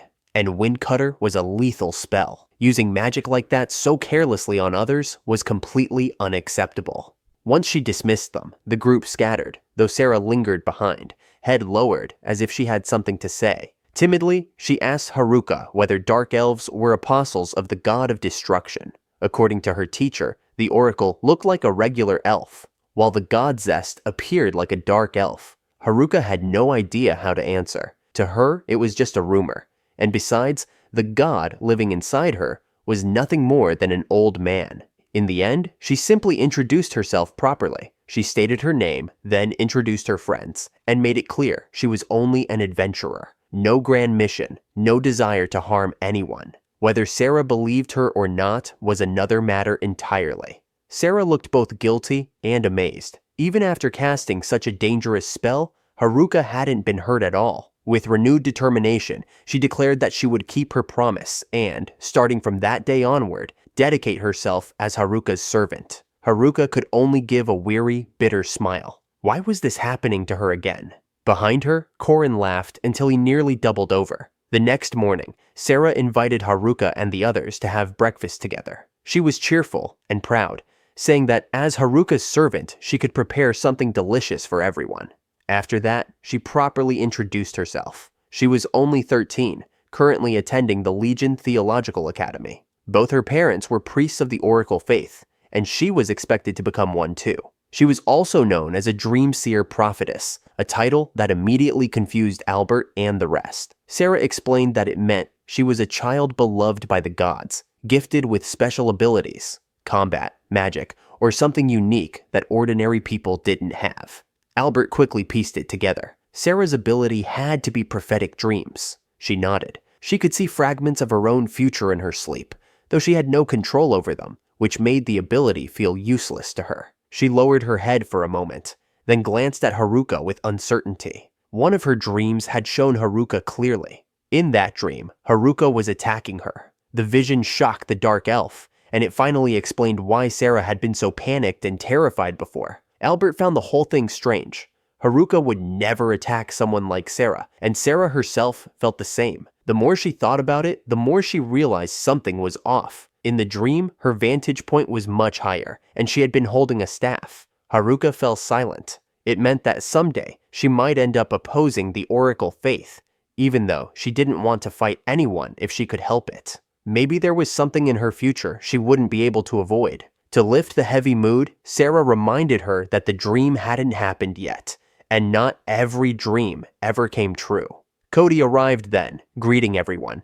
His eyes went straight to Sarah. He recognized her instantly, already knowing she was the Dream Seer Prophetess, and asked what brought her there. Albert briefly summarized yesterday's incident, while Cody pulled up a chair to join them. The man nodded, as if everything matched what he had already suspected. The rumors really had spread quickly. After a sigh, Cody lowered his head and apologized to Haruka. In Vista, any human who hadn't committed a crime was supposed to live comfortably under the protection of the Oracle faith. The only reason yesterday ended peacefully was because Haruka was kind. With someone else, the result could have been far worse. Sarah only grew more guilty hearing that. Cody's expression then shifted into something serious, but faintly playful. He formally requested Haruka's help.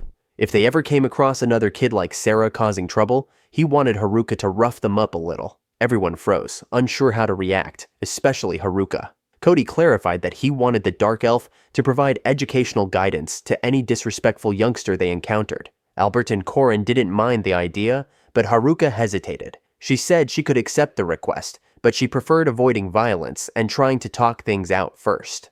For some reason, Cody went quiet at that. Sarah suddenly stood up, saying she would help spread the word that Haruka wasn't dangerous. People probably wouldn't believe her, but at least she would try. With that, the request became official, and Cody said he was counting on Haruka and her friends again. Albert then suggested they explore the town together, and they decided to wander around for the day. Before they left, Cody called Haruka aside to give her a piece of advice. With a tap on her shoulder, he told her that her peaceful way of solving problems was admirable, but it was a philosophy for the strong, a belief that she would be fine no matter how others treated her. He said it as someone who had once been on the weaker side, and he wanted her to remember it. His words lingered in Haruka's mind for a long time. Then she rejoined the others, and with Sarah acting as their guide, they spent the next few hours exploring the town. That night at the inn, Haruka found herself thinking again about Cody's words. Maybe she was being a little full of herself. The more she reflected on it, the more naive her ideals sounded. Sarah and her friends had used magic on her, magic strong enough to kill an ordinary person.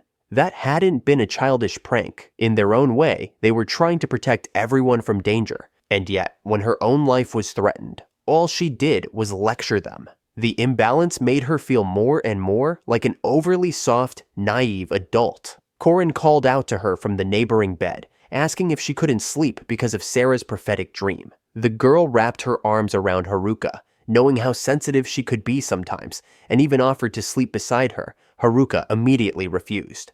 Corin eventually went back to sleep, telling her to rest soon, and that small bit of kindness eased something inside Haruka's chest. The next day, they wandered around town again. Montana and Albert noticed a small child trailing them ever since they left the inn. Albert was certain he was similar to Sarah when they first met. Realizing he had been spotted, the boy tried to flee, and Albert eagerly sprinted after him. Since he was tiny, Albert easily caught him by the back of his collar. Haruka approached the frightened boy, lowered his hood, and revealed her dark elf ears. To her surprise, the boy only grew flustered and wide-eyed, mesmerized by finally seeing something so ethereal up close. Haruka crouched down and asked if she could talk with him for a moment. Shockingly, the boy agreed, shy but obedient. Over the next few days, she spent time speaking with several children around town. She told them it was fine to be wary of dark elves, but she wanted them to see her kind with their own eyes, think for themselves, and then decide how to treat her. At the very least, she had no intention of harming anyone. Slowly, the children's fear loosened, and they began talking openly with her, their faces brightening as they listened to her stories as an adventurer. They eventually crossed paths again with the genius mage siblings. Leo praised how well Haruka handled the situation. She laughed softly. The kids were genuinely curious and full of questions about magic, about her travels. Clearly those children are eager to learn. Haruka smiled at the thought. Then, it made her think all of the misunderstanding of Dark Elf probably started from the Academy teacher stories. Sarah even mentioned it before. Theo rolled his eyes at a woman behind them, then dragged her toward Haruka, pointing out that the Dark Elf must want to meet an Academy teacher. They had brought their aunt, a history instructor at the Legion Theological Academy. The woman lowered her hood, revealing soft blonde braids. Her name was Martina, and she looked at Haruka with a nervous expression. Haruka watched Martina for a long moment. So this woman was the root cause of the entire Dark Elf mess. Theo had already handed things over to Leo, choosing instead to wander off with Albert and Corin. Martina then suggested the three of them talk somewhere quieter. Before long, they moved to a place that looked like a warm, cozy library. Haruka stared in awe at the towering shelves, the sheer number of books, and the groups of people quietly discussing things over cups of tea. Martina guided them to a comfortable corner and even ordered hot drinks for everyone. The atmosphere was slightly awkward. Martina clearly didn't know how to begin. Leo nudged his aunt, urging her to introduce herself. Flustered and nervous, she finally gave her full name and her position as the history teacher at the academy. Suddenly, Martina stood up and bowed deeply, apologizing. Because of her teaching methods, Haruka had ended up facing trouble during her time in Vista. Haruka felt a little uncomfortable seeing that, but she accepted the apology and also asked for an explanation on how the Dark Elf rumors even started. While scooping cake onto his fork, Leo listened as Martina said she never intended to portray dark elves as evil. With a regretful sigh, she admitted she only wanted her students to take an interest in world history. But as a new teacher, she'd gotten overly passionate and failed to explain things clearly. Hearing that made Haruka curious. She wanted to know more about dark elf history too. Seeing her interest awakened Martina's instincts as a teacher, and with renewed energy, she offered to explain everything from the very beginning, starting with the twin goddesses.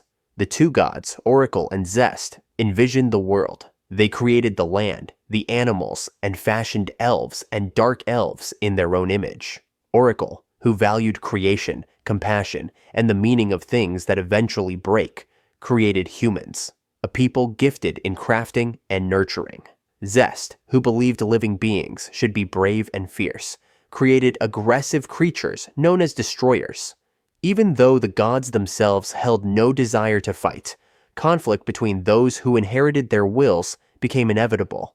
The war of gods and humans dragged on for ages, and countless things were lost. Only a few survived to rebuild, leading to the world as it exists now.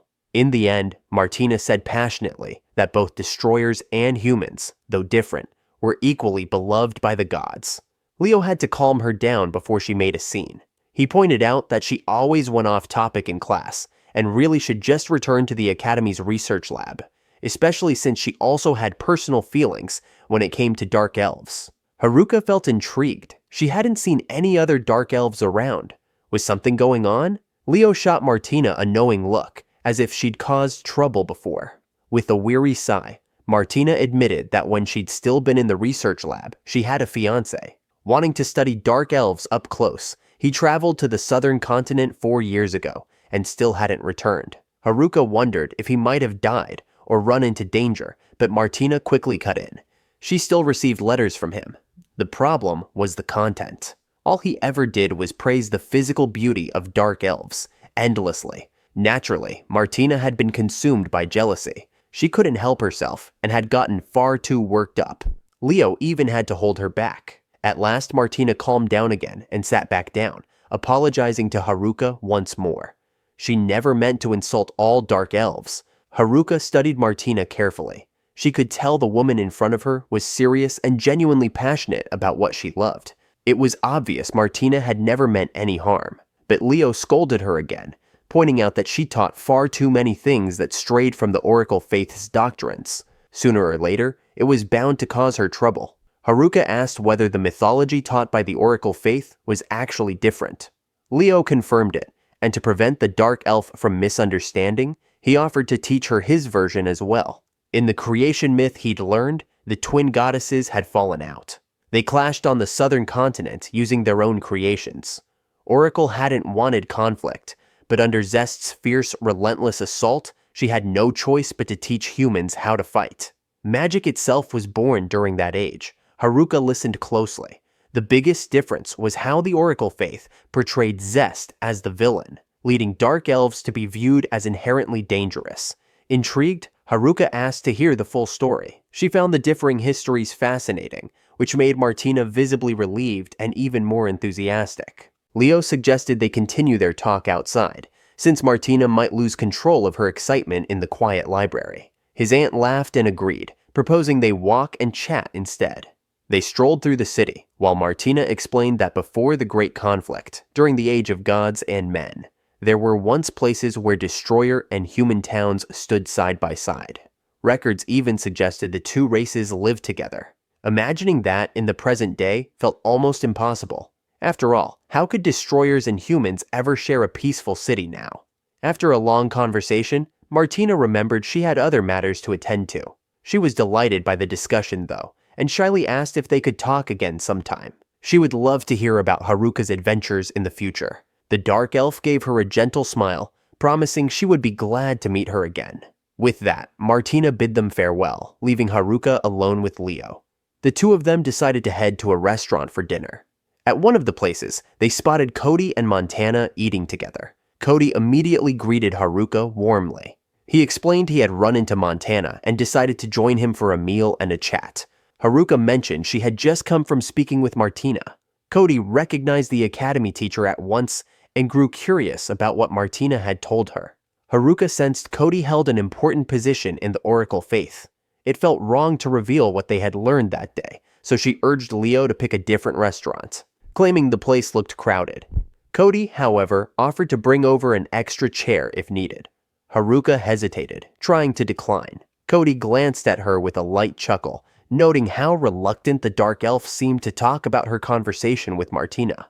With a mild, probing smile, he asked if something difficult to discuss had come up between them. Haruka finally agreed, though a bit reluctantly, to sit with them. She explained that she only enjoyed learning about history and different races, and that she liked listening to people talk.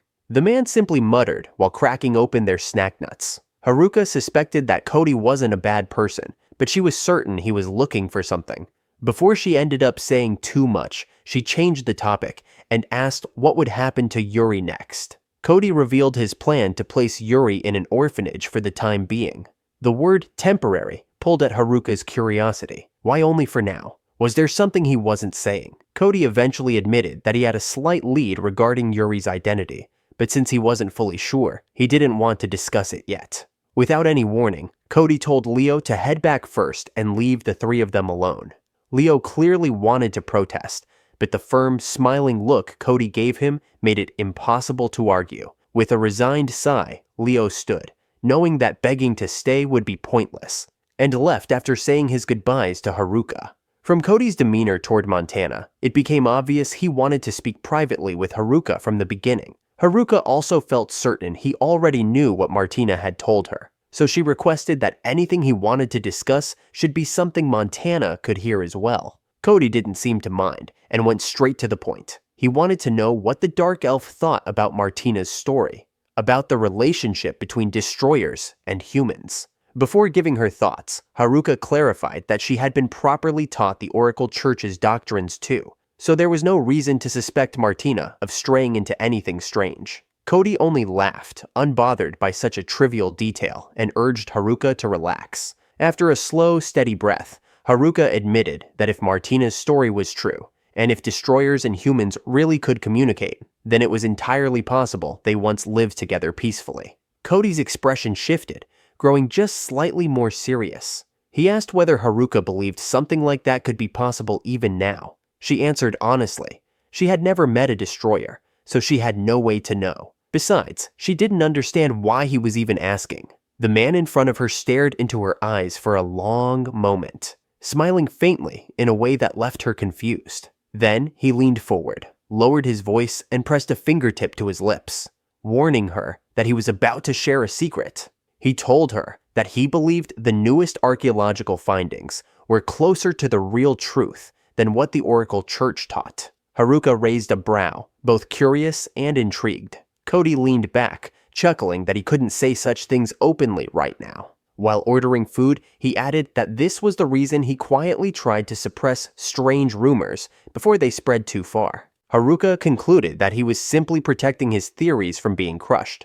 If that was the case, she wondered why he would share any of this with them. Cody confessed that he had two reasons. First, he trusted Haruka. Second, he was betting on her potential. He liked forming alliances with young, flexible-minded adventurers like her. It was a big gamble, but even if Haruka eventually betrayed him, she was still an outsider, someone the authorities could handle easily. In short, he was placing his hopes on her growth. Haruka and Montana exchanged annoyed looks. It meant Cody had been secretly testing them all along. Cody gave an awkward laugh, apologized, and promised he wouldn't do it again.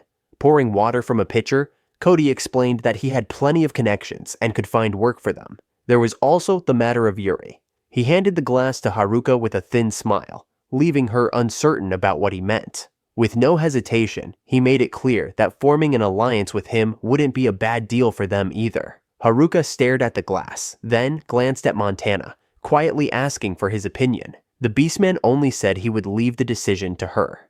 After a few seconds of thought, Haruka took the glass, perhaps a little hesitantly, and drank it in one go. She stated firmly that as long as it wouldn't bring trouble to her companions, she would agree. Cody smiled, relieved by her decisiveness.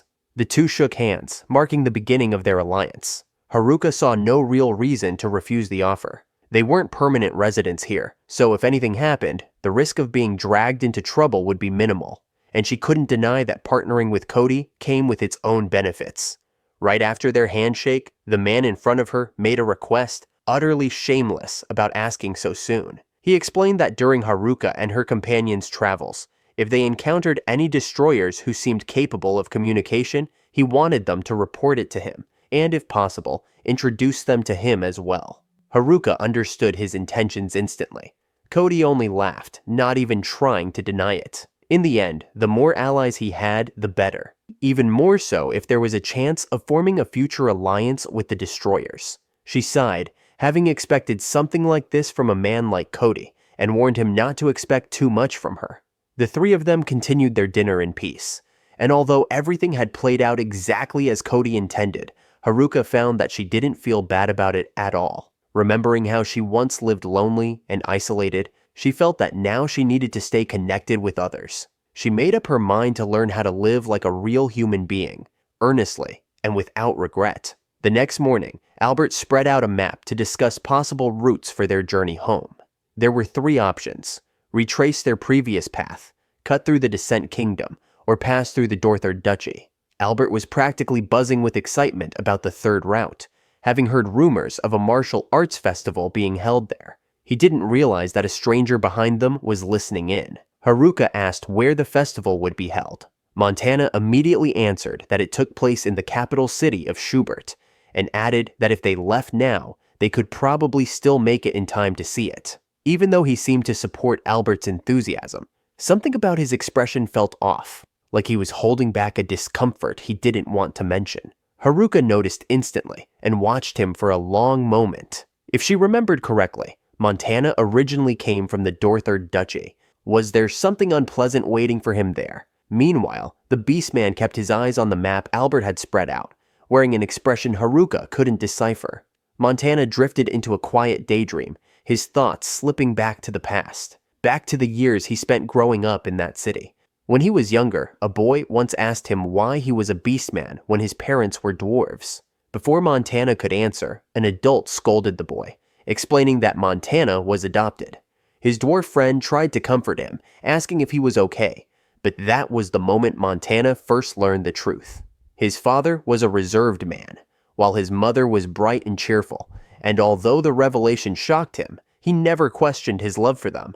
Blood-related or not, he adored his dwarf parents more than anything.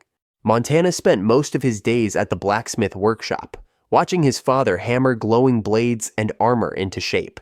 The Dorthard Duchy bordered the hostile Grossa Empire to the south, and because of the constant threat of war, the nation prioritized military strength. In a land that revered warriors, blacksmiths flourished, and among them, Montana's father was one of the very best.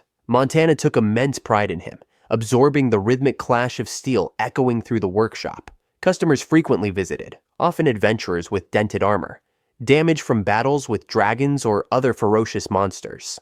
Montana would quietly examine the broken pieces while listening, wide-eyed to their adventure stories. He admired them deeply, but as the son of a blacksmith, he always assumed he would follow in his father's footsteps. Montana was talented as well. His father checked every piece he crafted with careful eyes, praising how quickly he learned despite being a beastman.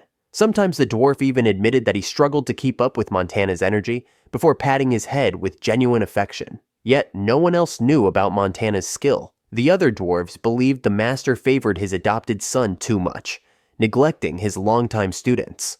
Eventually, their resentment boiled over. They confronted Montana's father, furious that someone like Montana received more attention while they were ignored. They insisted that no matter how long he trained, a beastman could never forge anything worthwhile. Montana's father defended him fiercely, claiming they wouldn't dare speak that way if they knew what Montana was capable of. He had never allowed his son's creations to be shown publicly. They were too extraordinary to sell. But Montana tugged at his father's sleeve, silently pleading. He didn't want to be shielded or forced into proving anything. The dwarves rejected the idea, arguing that they were nothing like him and insisting that a beastman could never surpass a dwarf.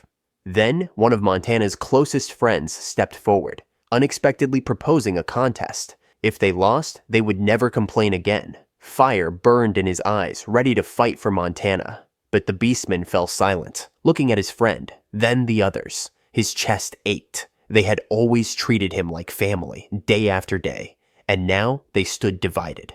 So Montana whispered the only thing he could bear to say. He refused to fight, and he would quit blacksmithing from that day on. After that day, Montana became afraid to face them. He started avoiding everyone in the workshop. During his time alone, he discovered gemstones and fell in love with their shimmering light. At first, it was only something to pass the time, but after a year, then 2, he became skilled enough to craft elegant accessories. When Montana reached adulthood, he made a ring for both his mother and father, and prepared a box of jewelry to be delivered to everyone at the workshop. After gathering his courage, he announced his decision to leave and become an adventurer. The sudden declaration stunned his dwarf parents, but Montana's expression showed how serious he was. Nothing could change his mind. His father, after a quiet sigh, accepted his decision with respect and full support. The old dwarf looked at his adopted son with deep affection before letting him go, reminding him that whenever the world felt too heavy, he could always come home. Montana set off. At the border, a voice called out to him. It was the friend who once challenged the others on Montana's behalf, demanding to know if he intended to leave without even saying goodbye. He ran to Montana with a determined face and confessed that he had always known Montana was far more talented than him. That challenge years ago had been a deliberate attempt to lose, hoping the others would finally shut their mouths and recognize Montana's ability. He ruffled Montana's head gently, like an older brother, but the gesture turned rough as frustration mixed in, upset that Montana planned to disappear without letting him explain. He thanked Montana, admitting that watching his talent inspired him to work harder and become a better blacksmith. He apologized for making things difficult and for running away from the chance to make things right. He wished sincerely for Montana to become a great adventurer. Unaccustomed to affection like that, Montana pushed him away and looked aside, sounding a little sharper than intended as he told the dwarf he didn't need to say all that. As he walked off, Montana promised that once he became famous, he would return and ask him to forge a weapon, so the dwarf would have to keep improving his skills. The short farewell turned unexpectedly warm, and the dwarf laughed as he watched Montana leave, sending him off with a light heart and hopeful prayers. Receiving support from the parents he adored and the friend he cherished, leaving the city where he grew up was painfully bittersweet. He couldn't help crying for a long while on the road.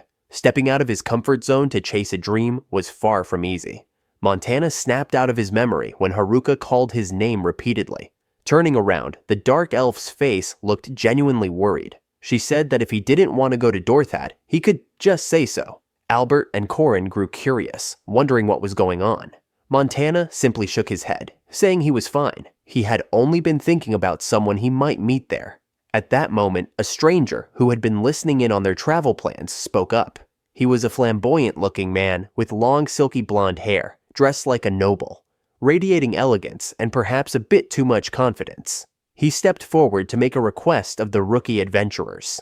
The flamboyant man finally introduced himself as Geets Huber, the eldest son of House Huber, a baronial family from the Dothard Duchy. With extravagant pride, he flaunted his talent, boasting that he had just graduated from the prestigious Oracle Academy. Before beginning his new life, however, his father demanded that he participate in the upcoming martial arts festival to meet his fiancée. For that, he needed an escort. Conveniently enough, he had overheard Haruka and the others talking earlier, and it felt like fate had already aligned their paths. The adventurers exchanged uncertain looks. Geets's strange behavior was a serious turnoff, and they hesitated, whispering among themselves. He definitely gave off a slightly shady vibe, but at least they were headed in the same direction. Haruka asked how much time they had before the deadline. 20 days, Geets said. Plenty of time, so that part wasn't a problem. To be sure, Haruka pressed further, asking whether Geets had any experience traveling. The nobleman answered smoothly. Of course he was perfectly capable of camping and journeying like anyone else. Narrowing her eyes, Haruka pushed again, questioning his combat skills. Geets began to falter, claiming that his family was known as a martial house, so naturally he was skilled. Before she could probe deeper, he warned her that such questioning was considered rude toward nobility. Haruka shifted her approach, pointing out that if that was the case, he should hurry and prepare a formal contract. The nobleman stiffened, suddenly nervous, and awkwardly asked if a contract was truly necessary. The suspicious answer made Haruka and Korin instantly break into cold stare. The Dark Eld said sternly, if he was hiding something, they wouldn't touch the job. Panicked, Geats promised he would prepare the contract properly and insisted he had no harmful intentions.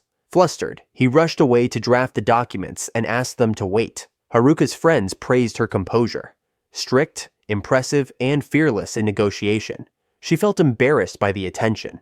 To her, it came naturally. The common sense of an adult who had worked in a previous life.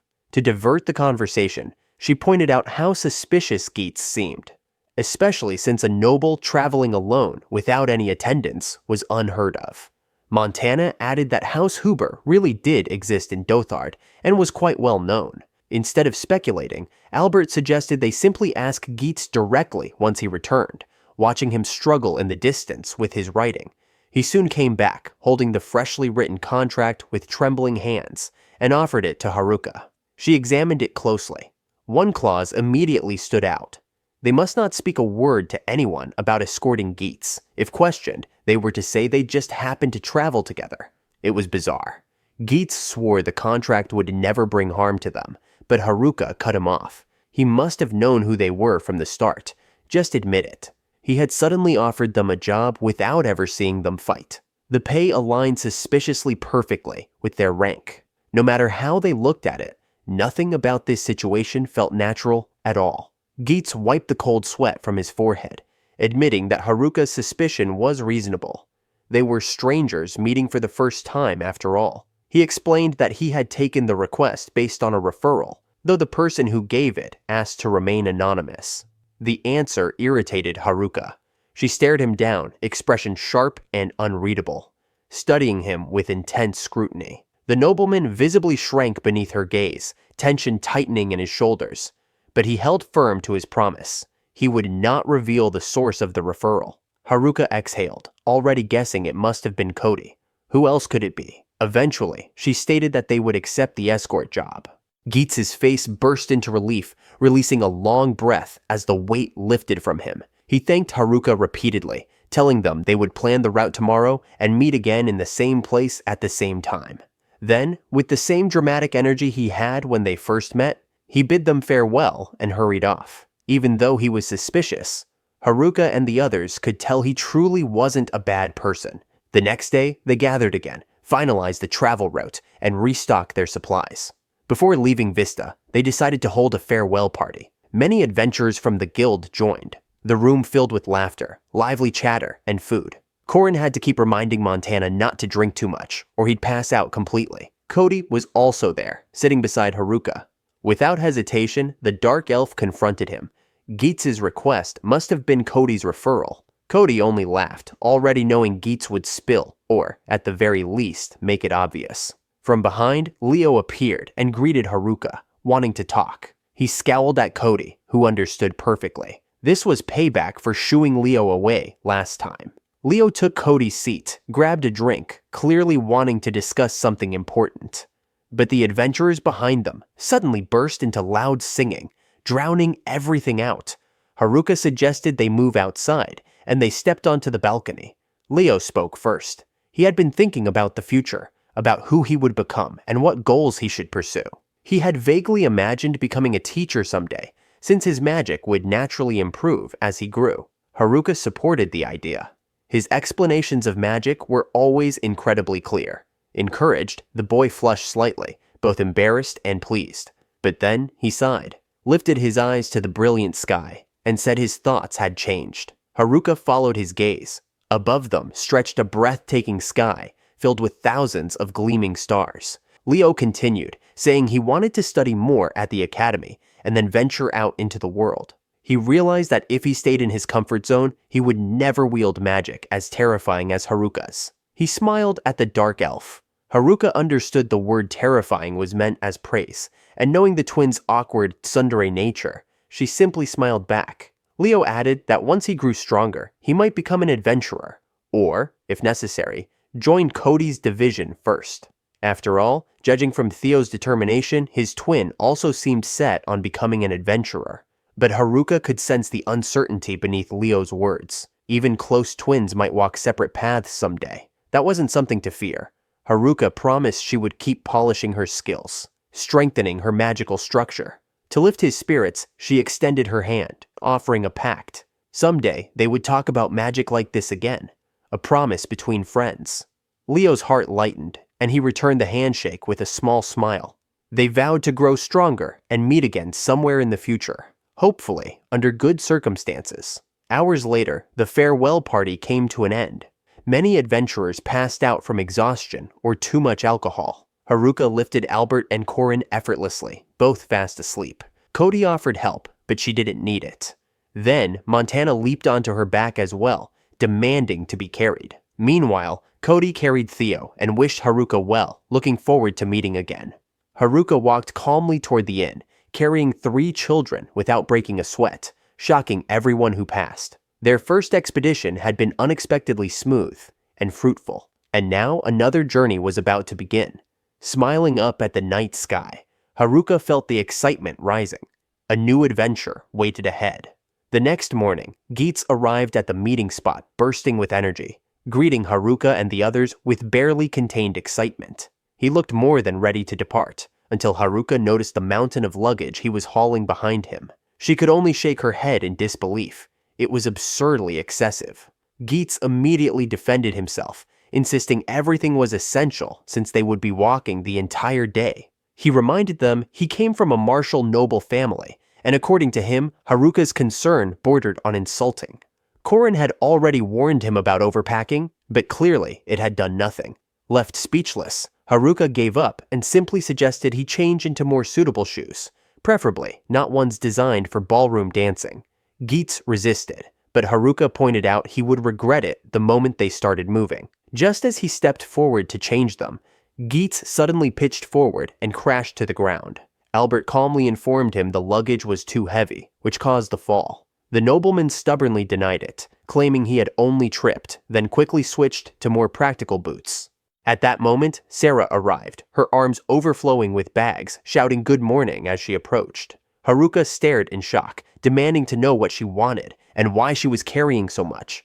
With unwavering determination in her eyes, Sarah declared that she wanted to join their journey. The dark elf asked for a reason, and Sarah claimed she had promised to serve Haruka. Even though Haruka refused, Sarah insisted she couldn't break her vow.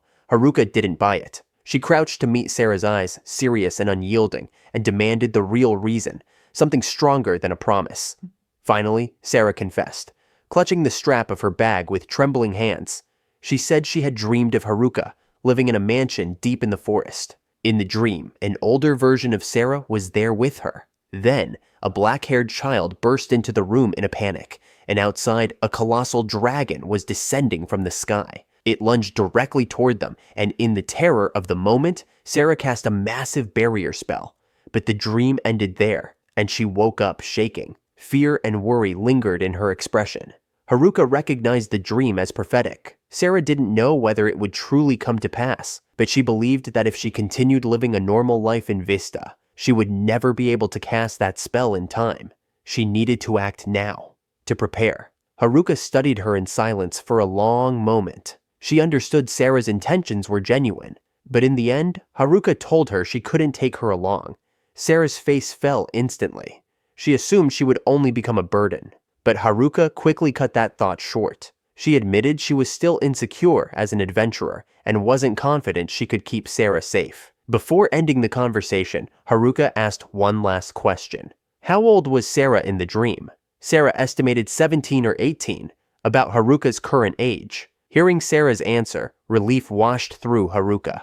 She offered the girl a small, gentle smile, telling her they could revisit the matter in 3 years. There was plenty of time. By then, Haruka hoped she and her friends would be far more prepared, and Sarah could strengthen her magic as well. If, at that time, they were still not strong enough, then they could consider traveling together. But Sarah clearly still wanted to go now. Haruka asked one final question. Had she even asked her parents for permission? Sarah's face drained of color, her shoulders trembling as she whispered a confession. She hadn't told them at all. Haruka sighed and reminded her that if she disappeared, Haruka would likely be accused of kidnapping, which would only make things far worse. Sarah let out a long, heavy breath, eyes filled with worry, and asked if Haruka truly would come back for her. The dark elf responded with a soft smile, promising they would meet again once they were both stronger. In the end, Sarah surrendered to the decision and vowed to work hard from now on. When they met again, she swore she would be someone useful to Haruka. They parted ways. Haruka knew Sarah must be drowning in anxiety and impatience, but taking her along would have been the wrong choice. Even Haruka felt uneasy, afraid she might have hurt Sarah with her words. She was still insecure, not yet strong or capable enough to protect her. Suddenly, Geets called out to Haruka, asking whether they would stay at an inn that night, and how much farther they needed to walk. The nobleman looked like he was on the verge of collapse, struggling under the ridiculous weight of his luggage. With a sigh, Haruka asked if they should rest for a moment, but Geets, clinging to his pride, insisted he needed no break, despite his uneven breathing and rapidly paling face. Albert had predicted this would happen, though it was alarming that they had walked only a few hours. Montana whispered that something felt off. He knew the Huber family was full of martial artists, yet from Geets's terrible posture, stiff movements, and inexperienced handling of weight, Montana doubted he had ever trained properly. His hands were far too clean. He showed his own hands, covered in calluses and scars, to prove the point. Albert agreed completely. Albert asked if they believed Geets was a fraud, trying to deceive them. Corin hesitated. Who would risk impersonating a noble? But the more they considered his behavior, the more plausible it seemed. Haruka looked back at Geets lagging behind and noted that Cody had referred him, so he was probably legitimate, just suspicious. When they finally reached the inn, Geets collapsed face first onto the bed. Albert asked whether he planned to eat, otherwise his body would fail tomorrow, but Geets groaned that he couldn't even stand. He felt utterly destroyed. Feeling pity, Haruka stepped forward to try healing magic.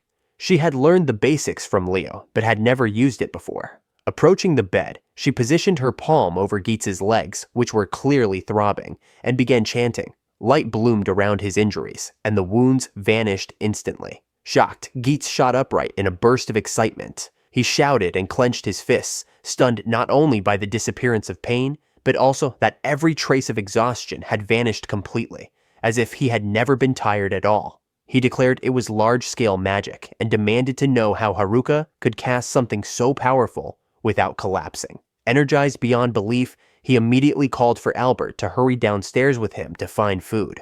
Corin turned to Haruka, quietly pointing out that her healing magic seemed a bit too effective, practically excessive. It dawned on Haruka then that healing magic might require moderation as well.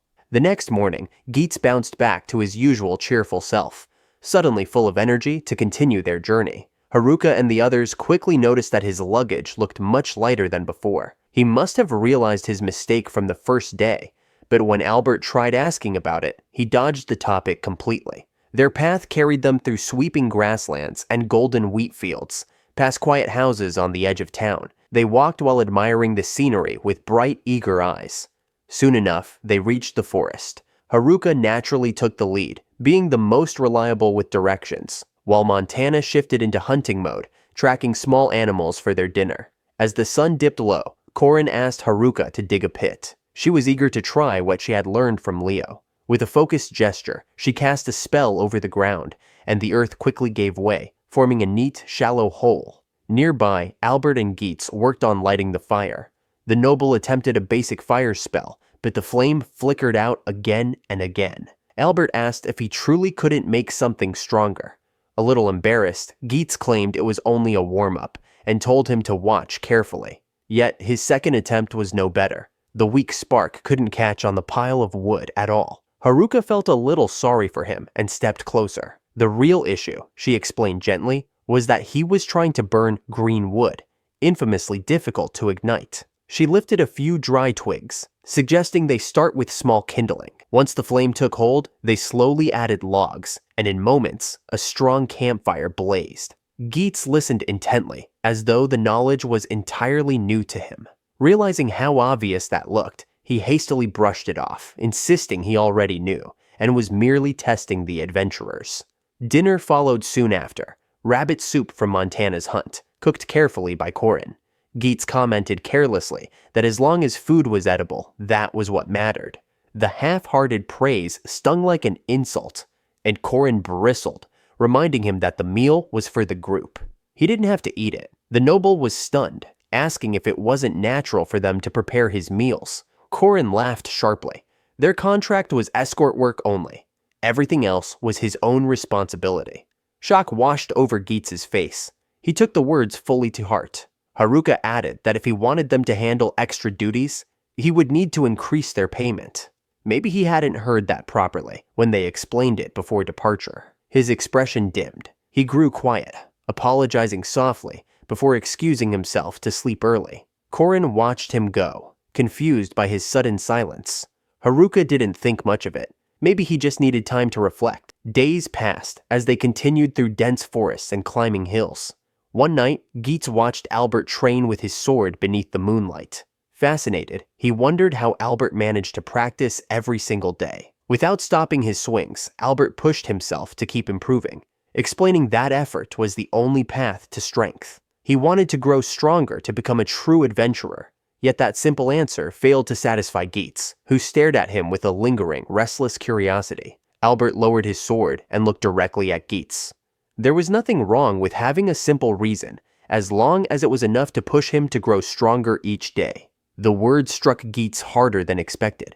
He froze, eyes widening in surprise, then muttered that someone as simple-minded as Albert should have been born into his family instead. His grip tightened on the sword without realizing it, and his expression clouded over, somber, weighted with something unspoken. Albert and Haruka exchanged puzzled glances, unsure what storm was turning inside the noble's mind. But in his own quiet way, Geets was beginning to learn. His luggage grew lighter, his unnecessary chatter faded. He started paying for his own meals properly. After learning to choose dry firewood and build a campfire, he even began preparing it himself. And most surprising of all, one night he didn't just watch Albert's practice from the side. He began to raise his own sword and join in. Albert asked if he even knew how to handle a blade. Geets scoffed, reminding him he was the heir of House Huber. Yet hesitation showed in the way he held the weapon, and his swing through the air was clumsy and slow. Albert decided to teach him. The next day, they safely crossed the border. But when distant animal cries echoed, wolves from the sound of it, Geets's face paled. Haruka reassured him that they had fought wolves before. Wild animals were nothing they couldn't handle. Suddenly, Montana's ears twitched. Alert, he spun around, warning that something was coming. Haruka quickly pulled Geets behind her to shield him. Panic flickered across the noble's face. Were monsters attacking? Wolves? The bushes rustled. A deer burst out and sprinted away. Geets let out a breath of relief, but Haruka knew Montana wouldn't react so sharply to just a deer. In the next instant, the beastman lunged, tackling Geets's legs. Geets crashed backward and blacked out from the impact. Haruka stared in shock at Montana's sudden action, but the reason revealed itself as Korin and Albert sensed movement approaching. An arrow sliced past Haruka, narrowly missing her, before burying itself in a tree trunk. Albert shouted for the dark elf to move. There were several armed figures ahead, rushing toward them. Bandits, their next enemy. While Geets lay unconscious, his body was placed a short distance behind Haruka's group. Ahead of them, the bandits charged closer with brutal speed. Weapons raised and eyes full of violence. Korin was the first to react. She did not hesitate, loosing an arrow from her bow that tore into the stomach of the nearest bandit. An immediate counterattack followed. An arrow flew from the enemy's side and nearly struck Montana, but the beastman dropped low with sharp reflexes, drawing his dagger in one smooth motion. He sprinted forward, and before his attacker could react, Montana slashed deep into the right side of the bandit's body. The man collapsed in agony. Nearby, Albert was far from a bystander, cutting down another enemy with a clean strike to the abdomen. Albert had clearly changed. He was no longer confused or stiff on the battlefield. Instead, he moved with growing confidence, calmly reading attacks from behind and dispatching enemies quickly and without hesitation. From farther back, Haruka provided support using floating stones. Her attacks did not kill outright, but bodies soon began to litter the ground. As the scene grew bloodier, Haruka started to feel unsteady, nausea creeping up from deep inside her chest. The bandits eventually chose to retreat, turning and fleeing to save their lives. Panic surged through Haruka. Letting them escape felt dangerous, as revenge could come later. Despite her hesitation, she enchanted more floating stones around her and aimed them at the remaining bandits with clear intent to kill. Yet the fear on their faces made her chest tighten, disrupting her focus.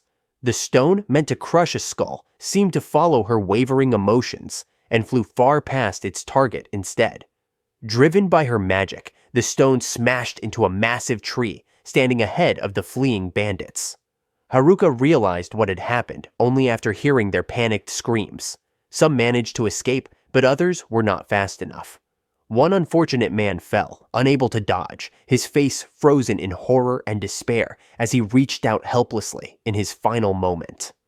Haruka stood stunned, eyes wide and body locked in place. A second later, the giant tree collapsed with a thunderous crash, crushing the bandit beneath it. Through gaps in the broken wood, Haruka saw fresh blood spilling out in thick streams. By the time the others finished off the remaining bandits, Haruka could barely breathe. Her pupils shrank, her heart hammered violently, and the memory of that final expression burned into her mind. Her body grew cold, her chest tightened, and nausea overwhelmed her until she started coughing, crushed under the weight of guilt. Korin quickly noticed and rushed to her, calling Haruka's name repeatedly as panic crept into her voice. The dark elf eventually snapped back to awareness, staring blankly at Korin as she checked her over. Haruka was unable to speak, still trapped in her discomfort, but Korin understood without words. She gripped Haruka's hand tightly, cold sweat soaking her skin, and gently led her away from the battlefield. She guided her to sit beneath the shade of the trees. Without hesitation, Korin wrapped her arms around Haruka, pulling her trembling body close and offering warmth, safety, and quiet reassurance. For a while, Korin said nothing, only holding her and softly stroking her hair, drawn to its unexpected softness. Eventually, she suggested that they rest and eat. Once Haruka seemed calmer, Korin urged her to stay there and close her eyes while she prepared camp for the day. Haruka felt guilty and wanted to help, but when she tried to stand, her vision blurred. Only then did she realize that tears had been streaming down her face. Korin smiled with understanding and told her to rest. Haruka was shocked by her own tears, and the more she tried to suppress them, the harder they fell. Feeling ashamed, she wiped her face, stood up, and apologized for being a burden, insisting that she felt better now. Korin let out a long breath, chose not to force her, and guided her back to the others. As they walked, Haruka was consumed by overwhelming embarrassment.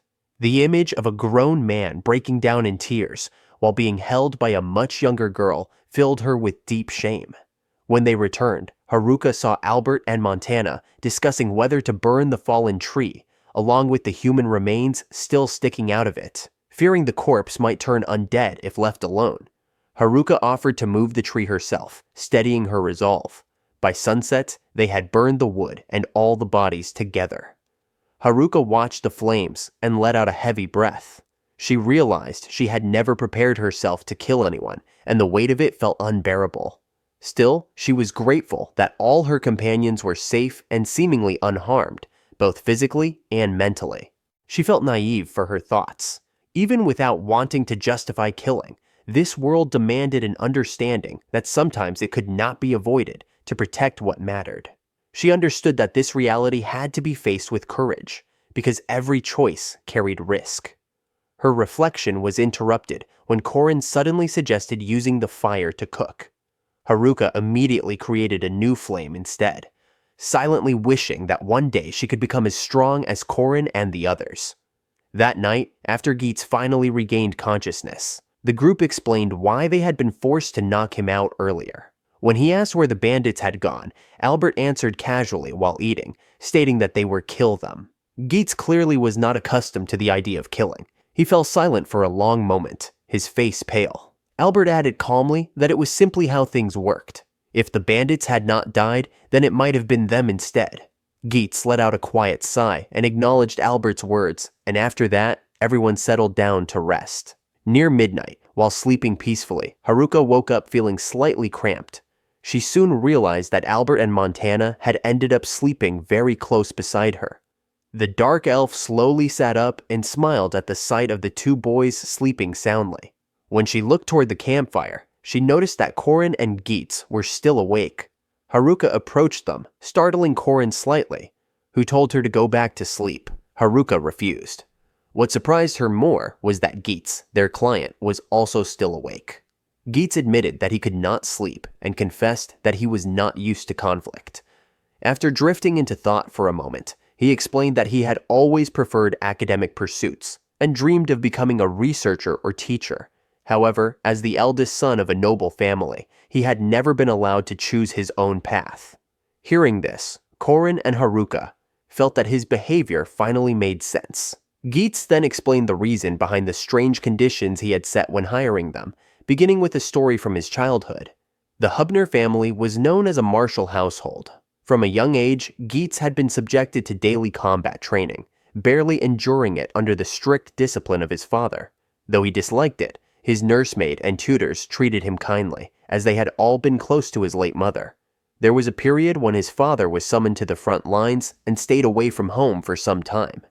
Geets took that chance to lie to his tutors, claiming that his father had ordered him to focus on studying instead of training. 5 years passed before he realized it, until a letter arrived announcing his father's imminent return. Panic struck him. The brutal training would resume. To escape it, Geets decided to study abroad at the Oracle Academy. Unfortunately, even there, he received another letter from his father, stating that his lack of training had been discovered and that he was to return home immediately after graduation. Forced into a corner, Geets began training alone so he would not be completely helpless when he returned, despite how exhausting it was. Then came another letter. This time, his father demanded that Geets return without guards and spar with him directly. If Geets lost or performed poorly, he would be forced to marry a woman chosen by his father. Worse still, that wife would be granted full authority over the household. Tears welled up as Geets finished his story, finally releasing years of pent-up frustration. His head throbbed at the thought of being bound to someone he had never met. In a moment of desperation, he lightly suggested that Korin or Haruka pretend to be his fiancée, an idea that was immediately rejected without hesitation. Haruka silently thought that Geets' situation was truly hopeless. Even so, she had no intention of staying involved with him. Still, considering the progress he had shown during their journey, she felt that if he continued to grow, crossing paths again in the future would not necessarily be a bad thing. By the next morning, they finally arrived at Schubalt, with only the city gate left ahead of them. Geets smiled in satisfaction, pleased that everything had gone exactly according to schedule. He reminded them once more that if anyone asked, they were to say they had only met recently and had not been hired. Haruka looked around and noticed many armed individuals in the area, likely because the martial arts festival was approaching. Among them, she even spotted someone dressed like a samurai. As the group continued walking together, Haruka failed to notice that the people around them had begun to move away. Feeling something strange, the dark elf turned around in confusion. She froze in shock. The road behind them had opened neatly, with people pressing themselves to the sides. Even her companions had stepped aside. From the distance, Haruka saw a tall man approaching. He had jet black hair, a cold expression, and 2 swords strapped across his back. He walked forward calmly and with unwavering confidence. It felt as though everyone was deliberately making way for him. As he drew closer, their gazes locked. Haruka remained confused, while the stranger's sharp stare pierced straight through her. Her body jolted slightly. She wanted to step back, but found it difficult to move. She realized she could not look away, overwhelmed by an intense sense of fear, as if a single wrong move would provoke an attack. In just a few steps, the man stood directly before her. Up close, his build was far larger than hers, completely overshadowing her despite her height. He looked down at Haruka and warned her to watch where she was going, his deep baritone voice heavy and imposing. His brow lifted slightly in brief surprise when Haruka tilted her head in confusion. His expression softened just a little, and he let out a small chuckle, asking if she was all right. Still not fully understanding, Haruka nodded. The man no longer looked at her, waved lightly, and walked away. Only after he left did the people around them begin to close in again. Albert, in particular, was confused, unaware of what had happened to him. His body had moved aside on its own, and he had only realized something was wrong when he saw Haruka interacting with the strange man. He wondered who that man was. Geets, however, did not seem very surprised and muttered that the man might have been Kudan. Korin immediately dismissed the idea, pointing out that Kudan was a legendary adventurer from stories over 100 years ago, and there was no way he could still look that young. Haruka quickly opened her notebook and found her own notes about Kudan. He was known as the Unfalling and the Headhunting Wolf, a man who once beat a king simply because he disliked the king's attitude. Kudan Tuhak was described as a mysterious special-class adventurer, a lone wolf of overwhelming strength. Haruka briefly wondered whether the man she had encountered earlier would participate in the martial arts festival. She quickly dismissed the thought. With an aura that overwhelming, any competition would become inherently unfair. When they reached the city gate, Geets confidently bid them farewell and reminded them once again to keep their relationship secret. Albert, clearly annoyed, reminded Geets to report their mission's success to the guild. Korin watched as Geets passed through the gate without inspection, confirming that he truly was a high-ranking noble. Beyond the gate, Haruka noticed many adventurers and fighters arguing over trivial matters. The scene strangely resembled delinquent brawls from manga. While waiting in line to enter, a man suddenly cut in front of her. He glanced at Haruka and smirked with open contempt. Albert, who witnessed this clearly, refused to tolerate it and loudly protested. The stranger showed no fear at all. He mocked Albert, calling him a spoiled young master, deliberately provoking him by claiming his voice was too weak. Albert's temper flared instantly. The stranger stepped closer, clearly judging Albert as an easy target due to his smaller frame. They locked eyes for several tense seconds, silently assessing one another. Without warning, the larger man delivered a powerful punch to Albert's stomach. Haruka cried out from behind, the impact sounding painfully solid. To the attacker's surprise, Albert did not collapse in pain. Instead, his eyes sharpened with defiance.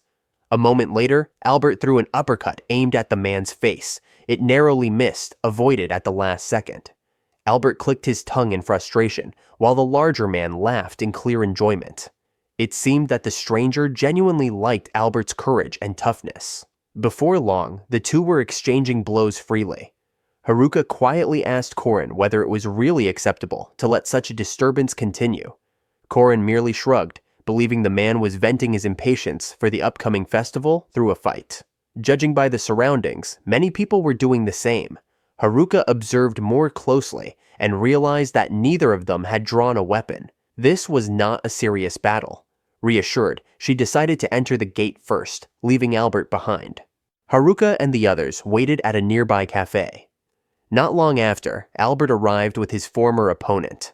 Both of them injured, yet laughing together, arms slung over each other's shoulders. Despite their wounds, they praised each other's strength enthusiastically. The large man introduced himself as Oktai, a rank 2 adventurer.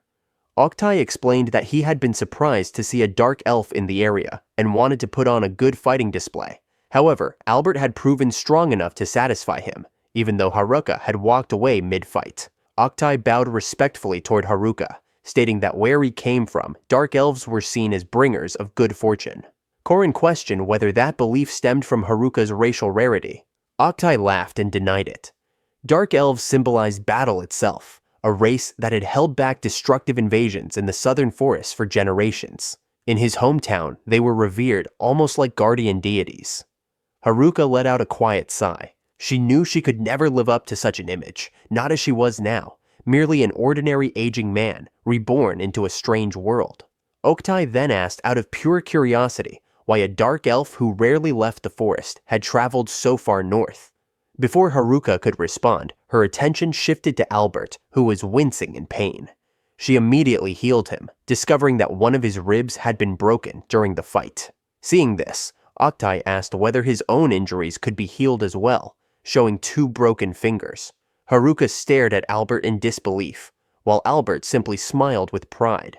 Before Haruka could act, Korin intervened with an innocent and gentle smile, requesting that the healing fee be paid to her.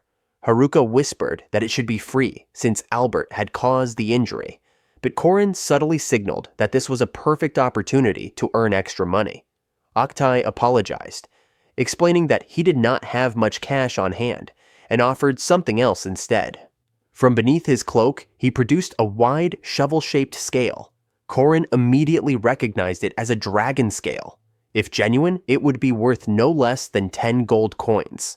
Haruka instinctively calculated that amount to be comparable to an entire year's earnings back in her previous world. Wealth truly came easily here.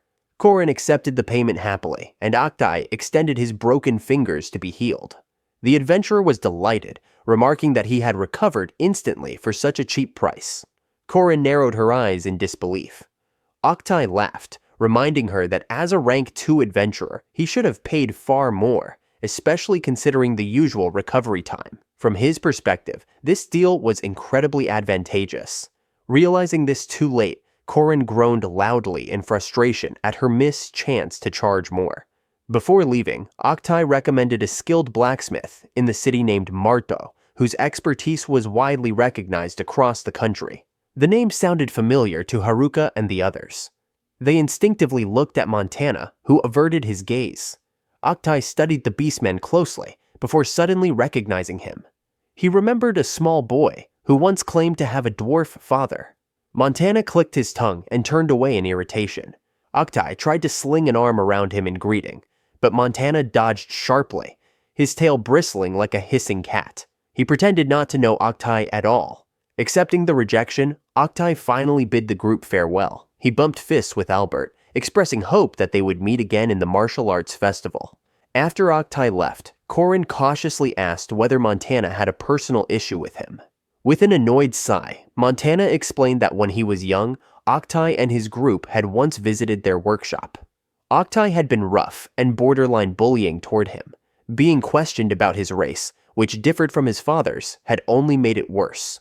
Even though Montana was adopted, the experience left a lasting sting. Afterward, his father forbade him from entering the workshop again, worried he would be mocked. The memory still left Montana deeply irritated to this day. Putting Octai out of their minds, the group hurried toward the city guild. Albert planned to register immediately for the fighting festival, but loud shouting reached their ears before they arrived. Curious, the 4 of them peeked from behind a wall and saw a heated argument between a woman and a group of men. The woman looked fierce. She wore clothing resembling that of a nun, yet a long scar ran across her face. Heavy boxing gloves covered her hands, and a cigarette rested casually between her slender fingers. She took a deep drag and stared down the men in front of her, mocking them and suggesting that they withdraw from the festival entirely if they were already trembling just facing her alone. Her appearance and attitude stunned Haruka and the others. The contrast between her religious attire and violent demeanor felt like deliberate provocation. As expected, one of the men snapped and rushed forward to punch her. The woman only laughed in delight. In a single motion, she pulled out a massive spiked warhammer from her back and swung it with terrifying force. The blow sent the attacker flying, crashing into 2 of his companions. Without pause, the frightening nun kicked all 3 of them away effortlessly, sending them tumbling past Albert and the others, who stood frozen in shock. She laughed loudly, clearly unimpressed by opponents she regarded as little more than worms. After returning her weapon to her back, she calmly walked past Haruka and the others as if nothing had happened. Haruka and Korin could not help but stare after her, stunned by both her presence and overwhelming strength. Albert, on the other hand, looked more energized than ever. What he had just witnessed only fueled his motivation. Powerful fighters from all backgrounds were gathering in the city. He immediately asked Montana to train with him right away. Korin could only sigh at his enthusiasm. Haruka finally understood why Albert seemed so fired up. This city promised many encounters yet to come. Korin decided the group would split up for a while and suggested that she and Haruka go explore the city in search of good food. Following local recommendations, they arrived at a large, luxurious-looking building. At first, both hesitated, but having come this far, they gathered their courage and entered. The moment they opened the door, a restaurant attendant greeted them and promptly asked about their reservation and who had recommended them. Haruka and Korin exchanged awkward glances. It quickly became clear that this was an exclusive establishment not open to just anyone. Disappointed, they decided to leave and look elsewhere. Before they could step out, they nearly collided with Kudan, who was entering. He immediately recognized Haruka. Korin, meanwhile, was completely stunned and froze for a moment. Kudan was accompanied by a well-dressed middle-aged man who carried the refined air of a noble. Haruka politely explained that they were leaving because they lacked a recommendation. Kudan exchanged a glance with the man beside him and casually told the attendant to add Haruka and Korin to his table. The noble then turned slightly and invited them inside, indicating that if they wished to eat there, they should join him. Haruka wanted to refuse. The situation felt intimidating, and she tried to excuse herself, worried about causing trouble. However, the noble's calm gaze and subtle pressure left no room for rejection. They followed him inside. Once seated, the man introduced himself as Folke Hubner. He confirmed that he was a noble who had recently been promoted to Viscount. From his name alone, Haruka and Korin immediately understood that he was Geetz's father. Without hesitation, Folke asked whether they were the adventurers who had protected his son during the journey to the city. Neither Haruka nor Korin dared to answer at first, but Folke reassured them. He already knew and had already disciplined his foolish son. He sighed softly, looking somewhat troubled, and admitted that he may have spoiled Geetz too much because he was his only child. Haruka was taken aback. Folke was nothing like she had imagined. Based on Geetz's stories, she had expected a rigid and conventional man. Instead, Folke seemed like an ordinary father, with a calm, intellectual presence. Before long, the food arrived. A wide variety of dishes filled the table. Haruka eagerly sampled everything, finding the flavors rich and vibrant, reminiscent of Middle Eastern cuisine compared to her previous world. As they ate, Folke asked whether Haruka planned to participate in the martial arts festival. She replied that only her companions had registered. Folke expressed regret, remarking that she could easily become a champion and put on a remarkable display. His comment referred to her ability to stand calmly and speak without averting her gaze during her first encounter with Kudan. Curious, Haruka asked what Kudan had been doing at the city gate earlier. That man explained he had merely released a small amount of aura to intimidate people and push them away to prevent trouble. He then looked directly at Haruka and noted that such intimidation would not work on those who were either extremely dull or possessed great power. Haruka felt self-conscious again and lowered her gaze, thinking she must belong to the dull category. Kudan responded only with a low laugh and offered no further explanation. Korin, who had been listening intently, could no longer hold back and nervously asked whether Kudan had truly fought a real dragon. The lone wolf answered plainly that he had.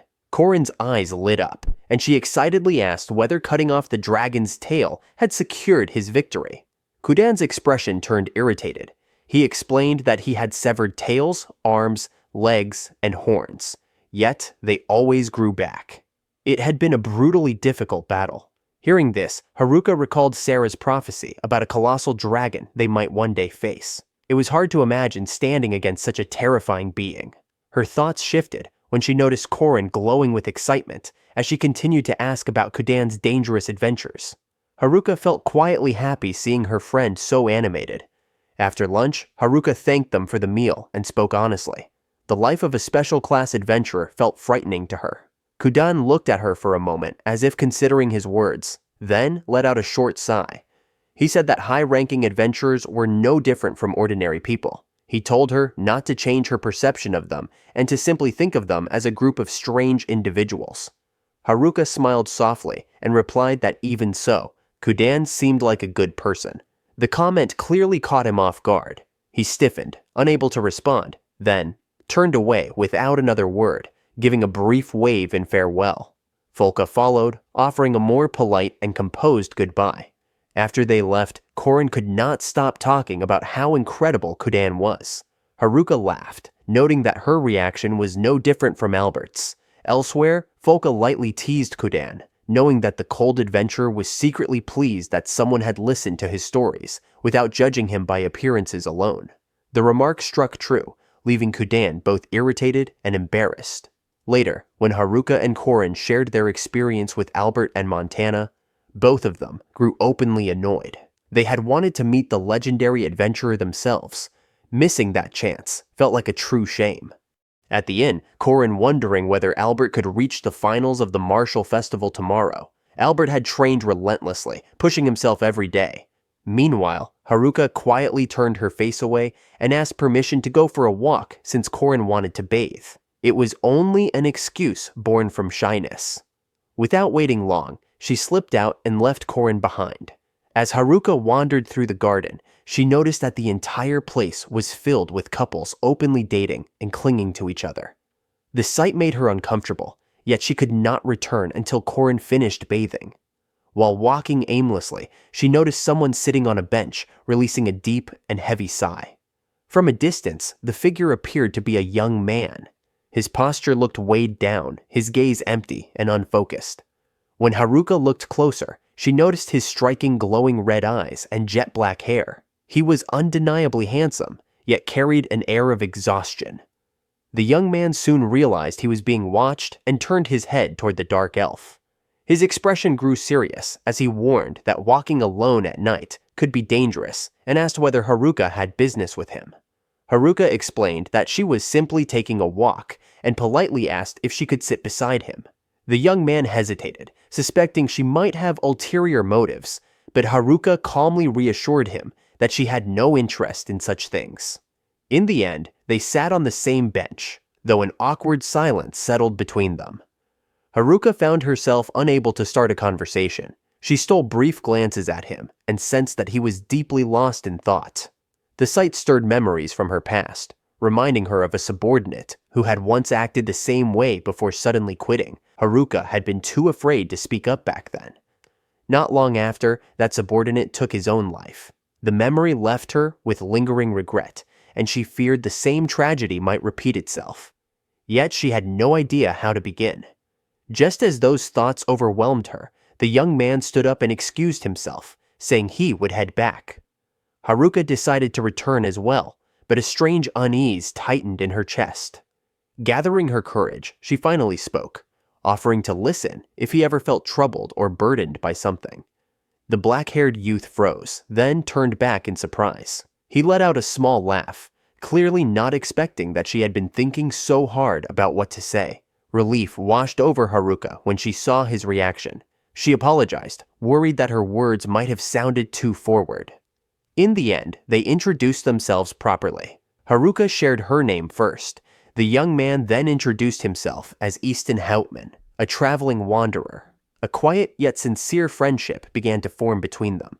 Haruka promised that she would listen to his story someday, while Easton assured her that he would be willing to help if she ever needed it. After their brief exchange, they parted ways. As Haruka left, she could feel Easton's gaze lingering on her from afar. The next morning, the long-awaited festival finally arrived. Citizens flooded into the grand arena, their excitement overflowing as they gathered to witness the battles. A moderator opened the event with booming enthusiasm, drawing loud applause from the crowd. He then introduced Kudan, the legendary guest of honor. Despite the fanfare, the famed figure responded with nothing more than a sour expression. The moderator explained that the tournament featured powerful fighters from many regions. From the spectator seats, Haruka, Corin, and Montana waited eagerly for the matches to begin. When the trumpet sounded, signaling the start of the first qualification round, the fighters charged at one another with fierce aggression. From above, it was easy to notice one young man who stood out. While others fought wildly, he remained calm and clearly superior. Haruka could not tear her eyes away from him. He stood at the center as multiple opponents rushed him brutally. When he clashed swords with one fighter, his movements were elegant and fluid. He defended and attacked at the same time, effortlessly dodging thrusts with a relaxed, crooked smile. A powerful kick sent his opponent crashing to the ground. Haruka held her breath throughout the match, and when the final enemy fell, another trumpet echoed through the arena. The man raised his fist into the air in victory, drawing thunderous applause from the crowd. The first qualification round was claimed by a knight of the Grolsa Empire. Haruka did not clap. Her eyes remained locked on the arena. Corin laughed softly, knowing that Haruka was thrilled to witness the spectacle firsthand. Haruka herself felt confused. She despised conflict and violence, yet her heart raced as she watched. The second qualification round soon began. Several fighters entered the arena, and Montana was the first to notice a familiar face among them. Albert had spotted his friends in the stands as well, and flashed them a confident smile, which Korin answered with loud cheers. The battle erupted, blades clashing in every direction. One fighter rushed toward Albert from behind, and Haruka instinctively shouted a warning. Albert had already sensed the attack, and turned in time to strike his opponent back. Korin reminded Haruka not to worry so much about him. Even so, Haruka could not help but fear whether Albert could truly win. Korin recalled Albert's own words, saying that if someone knew for certain whether they would win or lose, it would not be a real fight. Haruka watched in awe as Albert endured each assault and struck back with unwavering determination. The scene was dazzling, filled with fighters who challenged one another by their own will. Albert brought down his enemies one by one, steadily and without hesitation. For reasons Haruka could not explain, her chest burned and thundered with emotion. Only two opponents remained. One stood before Albert, while another swung an axe from behind. Albert hurled the enemy in front of him backward, blocking the axe wielder's movement.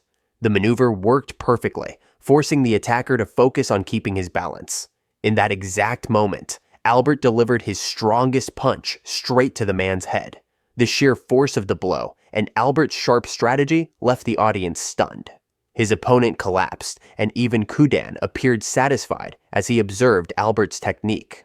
Albert looked toward his friend's seats, a wide grin spreading across his face. Haruka could not deny the pride swelling within her. With the moderator's powerful shout, Albert was declared the winner of the second qualification round. Once again, the arena erupted in roaring cheers. The matches were temporarily halted for a break. Haruka and the others struggled to find Albert amid the swelling crowd. When they finally spotted him, he was already surrounded by spectators praising his performance and eagerly anticipating his match the next day. Seeing Albert's radiant smile as he received their admiration filled Haruka with overwhelming pride.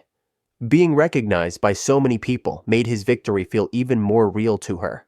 Albert soon noticed his friends and approached them, casually handing some of the snacks he had received from his supporters to Korin. Haruka congratulated him, even though it was only the qualification round. The atmosphere had been so intense that she had not even realized she had stood up and clapped loudly when his name was announced as the winner. Despite all the praise, Albert admitted that he was not fully satisfied with himself. He believed his victory was possible only because he followed Montana's advice, using a strategy that avoided fighting too many opponents at once to conserve energy. He was unsure whether that truly counted as his own strength. Haruka gently reassured him that listening to a friend's advice and executing a strategy properly was also a sign of real ability. Her words made Albert blush slightly, though he still expressed his gratitude. Suddenly, Montana began acting strangely, hiding himself behind Haruka's body. Not far from them, three dwarves were walking closer. One of them looked familiar to Montana, and Haruka herself was momentarily stunned, as it was her first time seeing dwarves in person. Once the three had passed by, Montana whispered that he knew them, but was not yet ready to greet them. Unexpectedly, Haruka reached out and softly patted Montana's head, startling the beastmen. She understood his feelings and suggested they go have lunch first, which visibly eased his tension. Several hours later, the afternoon matches began. Easton appeared at the center of the arena, and Haruka accidentally blurted out his name, causing Korin to turn toward her in surprise. Haruka explained that she knew the black-haired young man because they had met the previous night. Korin muttered at length, mistakenly assuming that Haruka was interested in Easton, when that was not the case at all. Korin sighed in disappointment, having thought that they were already at the stage of talking about love. For Haruka, however, such matters were still far too difficult. Not long after, the winner of the first afternoon round was announced. Easton emerged victorious after continuously avoiding direct confrontation, leaving it unclear whether it was purely strategy or if he was hiding his true strength. The final match of the day followed soon after, and two fighters immediately drew everyone's attention. The first was Iron Crusher Saintess Regina Cicero, a woman known for her love of battle and her violent temper. Albert and the others recognized her at once. As soon as the fight began, the men in the arena rushed toward Regina together. She responded with a delighted grin. With ease, she sent one attacker flying, then struck down several more in quick succession. A single brutal swing of her weapon knocked dozens of men away, leaving them injured and sprawled across the ground. From her expression alone, it was clear that Regina was enjoying every moment of crushing her opponents. Korin could only gape in disbelief, as her strength seemed far beyond that of a rank 2 adventurer. Just as Regina assumed she had defeated everyone, a massive man twice her size emerged from behind her. When she turned around, excitement ran through her body, raising goosebumps along her skin. The man carried a huge hammer on his shoulder and stared at her with sharp intensity. Without hesitation, the two charged at each other. Their weapons collided with a deafening crash. The man was named Zygmunt, and despite the vast difference in their builds, neither showed any restraint. Regina quickly identified a weakness in Zygmunt's weapon and aimed for its handle. With a single strike, she cracked it, snapping it cleanly in two. She followed up with another blow, which Zygmunt narrowly avoided, smashing a section of the arena wall instead. Zygmunt retaliated, but Regina leaped away just in time. Their exchanged attacks missed repeatedly, leaving parts of the venue badly damaged. The moderator desperately turned toward Kudan, pleading for the match to be stopped. The legendary figure reluctantly agreed. Haruka glanced toward Kudan, wondering how he intended to intervene in such a fierce battle. Her eyes widened when Kudan suddenly leapt high into the air from the balcony where he had been standing. Just as Regina and Zygmunt were about to clash again, both felt an overwhelming sense of danger from above. A split second later, a violent impact shook the arena, followed by thick smoke and a thunderous boom. Kudan landed between them, forcibly ending the fight. Zygmunt managed to evade in time, but Regina was knocked unconscious, left dangling in Kudan's grasp like a helpless cat. He handed her over to the medics. Albert stared in shock, realizing that the sheer force of Kudan's landing alone had rendered Regina unconscious. Unfortunately, the audience did not appreciate the intervention. Booing erupted from the stands as spectators cursed Kudan for stopping the match. One person, driven by anger or impulse, threw a food wrapper that struck the back of Kudan's cloak. Haruka froze in shock, sensing that something terrifying was about to awaken. Kudan glanced down at the wrapper and slowly turned toward the audience. His glare was sharp and horrifying. He shouted, releasing an overwhelming aura that threatened death itself, declaring that they were noisy and that he could kill them all. The immense pressure engulfed the section of the crowd facing him. His focus locked onto the one who had thrown the object, but everyone in that area was affected. Panic spread instantly, and spectators fled the stadium in chaos. Kudan exhaled, seemingly indifferent, and walked into the arena corridor. He crossed his arms and wore a sour, expressionless face, as though nothing significant had happened at all. Haruka watched in silence as the moderator brought the matches to an end. At that moment, Albert suddenly stood up. Unlike the frightened crowd, his eyes burned with determination. He asked his friends for permission to go train on his own again. Korin laughed, remarking that what had just happened should have crushed his spirit. Yet it had achieved the opposite. Haruka agreed. She felt that Kudan had worn the same expression like Albert. Perhaps, deep down, the two men shared the same nature. On the second day of the festival, Albert advanced smoothly through his matches, yet his expression looked unusually gloomy. He admitted to Korin that only the strongest fighters remained, names like Octai and Regina weighing heavily on his mind. The thought alone made his confidence waver. Seeing that hesitation, Korin struck Albert without warning, not out of anger, but deliberately to reignite his fighting spirit. From behind them, a familiar voice called out. It was Geats. For some reason, his right cheek was swollen and red. Albert and the others turned around, clearly unenthusiastic about running into him again.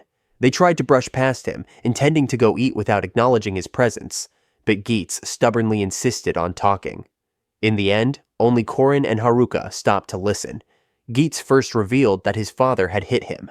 Then, his expression grew serious as he asked Haruka whether she knew a woman named Eleonora. The name was not unfamiliar. She was one of the finalists in the tournament. Geats sighed deeply and confessed that Eleonora was his fiancée. Korin offered a half-hearted congratulation, which immediately triggered Geet's frustration. He shouted that Eleonora had always defeated him since childhood, and even imagining marriage with her felt like hell. According to him, if Eleonora won the tournament, she would marry him without any conditions. The only way to escape that fate was for her to lose. Without shame, Geets asked Haruka and Korin to make sure Albert fought with everything he had to defeat Eleonora. Hearing that, Haruka's irritation boiled over. She glared sharply at Geets and demanded that he stop dragging his personal problems into Albert's battles. The intense pressure from both Haruka and Korin made Geets shrink back in fear, eventually apologizing. As a desperate alternative, he tried to negotiate, asking Haruka to fight Eleonora in his place and promising 60 gold coins in return. Korin cut in immediately, asking what would happen if Albert won instead. Geets eagerly replied that he would gladly pay 5 gold coins. After that, Geets looked satisfied and excused himself, claiming he had other matters to attend to. Haruka felt uneasy, wondering whether making such promises so casually was truly safe. Korin shrugged, explaining that she had not agreed to anything. She had only asked a question. Haruka remained unsure, asking what they would do if Geets actually handed over the gold. Korin answered firmly that they would accept it without hesitation. She then reminded Haruka that Geets was a noble with connections, trying to make them work without a proper contract. Many adventurers lacked social backing, and the only way to ensure promises were kept was through formal guild contracts. From that perspective, Korin could not really be blamed. Changing the subject, Korin asked about Haruka's plans for the day, since they would have a full day off tomorrow. Haruka decided to explore the city, specifically the bustling central market. She had been eagerly anticipating the countless delicious foods sold there, and had already promised to bring back plenty of souvenirs for Korin and the others. Haruka wandered through the market, sampling everything she could and eventually buying far more than planned. She chewed happily, savoring each piece of street food with pure enjoyment. As she prepared to move on, she suddenly felt someone tug at her clothes. Turning around, she saw a child. At first, she thought he was a lost boy asking for help, but his worn appearance made her understand immediately. Haruka crouched down and explained that she had bought too much food and would give it to him instead. The child looked delighted, yet shy, explaining that he had many younger siblings. Haruka smiled and handed him an entire bag filled with food. She watched as the boy ran joyfully into an alley, sharing the food with several other children. Soon after, Haruka felt her stomach rumble again and searched for a place to sit and eat her lunch. To her surprise, the bench she approached was already occupied by Regina. The woman was smoking, casting Haruka a brief hostile glance. Haruka froze in place, unsure whether to sit or walk away. Embarrassment won over fear, and she forced herself to sit down. She greeted Regina politely, while the ill-tempered woman merely scoffed in response. Haruka began eating, quickly finishing one item after another. Eventually, Regina turned toward her and asked whether eating so much was what made her strong. Haruka was startled by the remark. She did not consider herself strong at all. Her surprise only irritated Regina further, as she could clearly see the overwhelming magical energy radiating around Haruka's body. Regina clicked her tongue in annoyance, muttering that magic users always reinforce their bodies like fools. Haruka was confused. She had never thought about reinforcing her body with magic and admitted honestly that she did not understand what Regina meant. That innocence only seemed to disgust Regina more. She flicked her cigarette to the ground and stood up, turning away as she accused Haruka of refusing to share her methods with someone like her. Without another word, Regina left. From a distance, Haruka watched her retreating back and felt that the woman somehow looked pitiful. Sometime later, Haruka returned to the inn carrying bags of foods. Korin accepted them with sparkling eyes and heartfelt thanks. Just as Haruka was about to talk about her encounter with Regina, Albert burst into the room together with Montana. He wanted to show them something and quietly signaled to the beastmen. Montana immediately punched Albert in the face with all his strength. The sudden and bizarre display left Haruka and Korin speechless. Yet Albert was completely unharmed. He grinned proudly and announced that he had finally figured out how to reinforce his body. Korin reacted with excitement, knowing that such progress must have come from exhausting effort. Albert clicked his tongue, complaining that Montana had known how to do it for a long time and only revealed it now. His expression soon turned serious. He said that his first match tomorrow would be against Eleonora. Hearing the name, Haruka gasped softly. Korin quickly tried to reassure her, saying it was probably just a coincidence. Together, they agreed not to burden Albert with unnecessary information. Haruka then placed a hand on Albert's shoulder and smiled, offering her full support. After a full day of training and proper rest, Albert felt confident that he could face tomorrow's battle at his absolute best. The first match of the festival finals was about to begin. In this stage, participants were allowed to use their usual weapons, but killing an opponent would result in immediate disqualification. Albert stepped into the arena with his heart pounding, his sword strapped across his back. The moment his face appeared, the roar of the crowd flooded his ears. He heard whistles and saw his friends cheering in exaggerated, ridiculous ways. Thanks to them, the nervousness weighing on his chest slowly faded. Albert drew his sword from its sheath and gave it a light swing. His body felt lighter than ever before, likely the result of his newly learned body reinforcement. From the opposite entrance, an elegant woman stepped into the arena, her presence radiating strength. For a brief moment, their gazes met. The moderator introduced her as Eleonora, the eldest daughter of Baron Perle's family. Her main weapons were twin swords, and she was a seasoned veteran of both warfare and tournaments. The moderator then introduced Albert once more, a novice adventurer with a career of less than a year, yet the youngest contestant to reach the finals. From the spectator seats above, Geets could be seen praying desperately for Albert's victory, only to be met with a sharp glance from Eleonora that made him shudder in fear.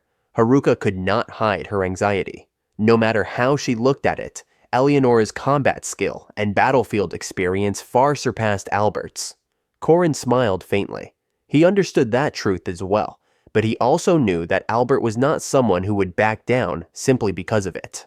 Facing a stronger opponent meant he could not afford even a moment of hesitation. That was who Albert was. Before the moderator could even finish announcing the start of the match, Albert had already dashed forward to attack. The sudden move shocked Eleonora for a brief instant, along with the audience and even Albert's own friends. Still, Eleonora managed to block and retreat in time. Cheers erupted from the stands as she evaded with graceful movements. Albert clicked his tongue in frustration at his failed opening strike. Eleonora continued to analyze her opponent, but at that moment, she felt a sharp sting. She glanced at the back of her hand and saw a deep cut. Only then did she realize that without body reinforcement magic, she might have lost her hand to that attack. This was not mere youthful recklessness. Albert had deliberately hidden his sword behind his back to disguise its length. Suddenly, Albert charged again, this time swinging his blade toward Eleonora's head. She narrowly avoided it, but from the way he attacked, she began to understand that the boy before her had not reached the finals by chance. Albert pressed on relentlessly, giving her no room to counterattack. Even so, Eleonora's experience prevailed. She slipped inside his guard with her shorter blade and delivered a devastating kick to Albert's chest. The impact echoed through the arena, as though several of his bones had cracked. Haruka clamped her hands over her mouth to stop herself from screaming. Albert also stifled his cry of pain as best he could. Eleonora stepped back, restoring distance and ending the brutal exchange. Albert wiped the blood from his mouth and cursed under his breath. With that blow, he would have to start over from scratch. Korin exhaled heavily from the stands. Eleonora truly was powerful. Montana, however, saw something else.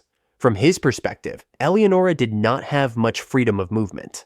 Albert had realized the same thing. He already understood the reach of her swords and the width of her steps. He recalled his training sessions with Montana, who had acted as a dual sword opponent. Albert's swings had been blocked again and again, until he finally found a thrust that worked. Even then, Montana's agility had allowed him to evade it. Montana had warned him that he needed to be even faster than his opponent. Albert tightened his grip on his sword.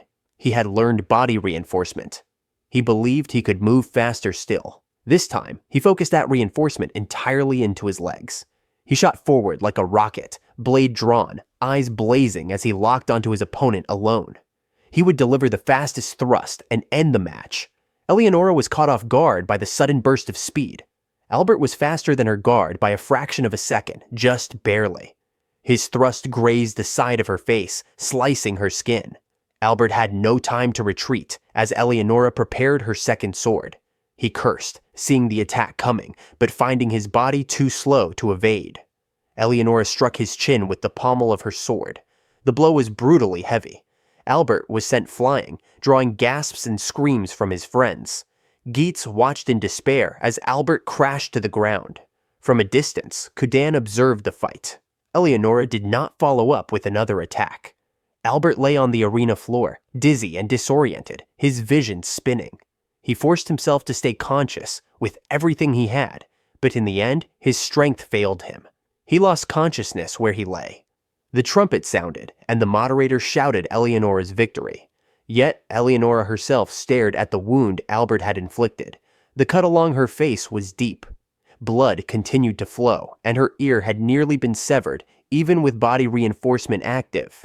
She looked down at the unconscious boy in disbelief. A novice had managed to wound her so severely. A small smile appeared on her lips. Whatever thoughts crossed her mind, whatever she saw in Albert, remained unspoken. She turned and left the arena, leaving Albert to the medics who rushed in to tend to him. Haruka remained frozen in shock after Albert collapsed, but Korin and Montana quickly rushed forward, urging her to go check on him immediately. Unfortunately, the entrance to the arena was blocked by guards. Only fighters and authorized personnel were allowed inside. Korin tried to convince them by explaining that they were Albert's friends, but the guard demanded proof. As long as Albert was still alive, the healers would handle everything themselves. Before the argument could continue, a familiar voice suddenly called out from behind them. It was Geats, casually waving with his usual friendly smile. He gave Haruka a quick wink, silently telling them to leave the problem to him. Without hesitation, Geats assured the guards that Haruka and the others truly were Albert's companions, and his status as part of a prestigious family made his words impossible to reject. Thanks to him, the four of them were allowed into the restricted area without further trouble. As they walked deeper into the arena halls, Geats admitted that he had come because he was worried about Albert as well. A faint smile crossed his face as he mentioned how unfortunate it was that Albert had lost against Eleonora, but right now his safety mattered far more than victory. Soon, they arrived in front of a private room. Geats pushed the door open energetically and announced that he had brought Albert's friends along. Inside, Albert rested on a comfortable bed, completely unconscious. His breathing remained calm and steady, but the sight still sent Haruka rushing to his side in panic. She called out to him anxiously, only to receive silence in return. Even so, relief slowly washed over her once she realized he seemed unharmed. Then, a voice suddenly spoke up, calmly explaining that Albert's condition was not serious at all. The group turned in surprise toward the source of the voice. From behind a large barrel emerged a tiny figure with dragon-like horns. The small beastman wore a gentle smile, while explaining that Albert's injuries had already been treated and that he would likely wake up soon. Haruka stared at the child in fascination before hesitantly asking who he was. The beastman politely apologized for not introducing himself sooner, revealing his name as Nocto, a healing mage. Geats bluntly asked if all beastmen were that small. Haruka had secretly been wondering the same thing, assuming Nocto was simply a child. However, Nocto calmly explained that his size was unique to him. Unlike mammal beastmen such as lions or wolves, dragon-type beastmen had very different physiques. Despite his appearance, he had already lived for more than 100 years. Even Korin looked stunned. The compliment about looking young made the tiny healer blush in embarrassment. Their lighthearted mood did not last long. Another voice suddenly scolded Nocto for laughing around so carelessly. From the corner of the room appeared Kudan, glaring slightly at the beastman before lightly knocking him on the head. Everyone was shocked to see the adventurer there. Kudan explained that he had practically been forced into acting as Nocto's escort. A moment later, his sharp gaze shifted directly toward Geats. Furious, Kudan scolded him for casually bringing outsiders into a restricted area. The pressure from that glare alone was enough to make Geats collapse unconscious on the spot. Even Kudan looked slightly surprised by how easily it happened, realizing the noble boy had clearly been pampered far too much in life.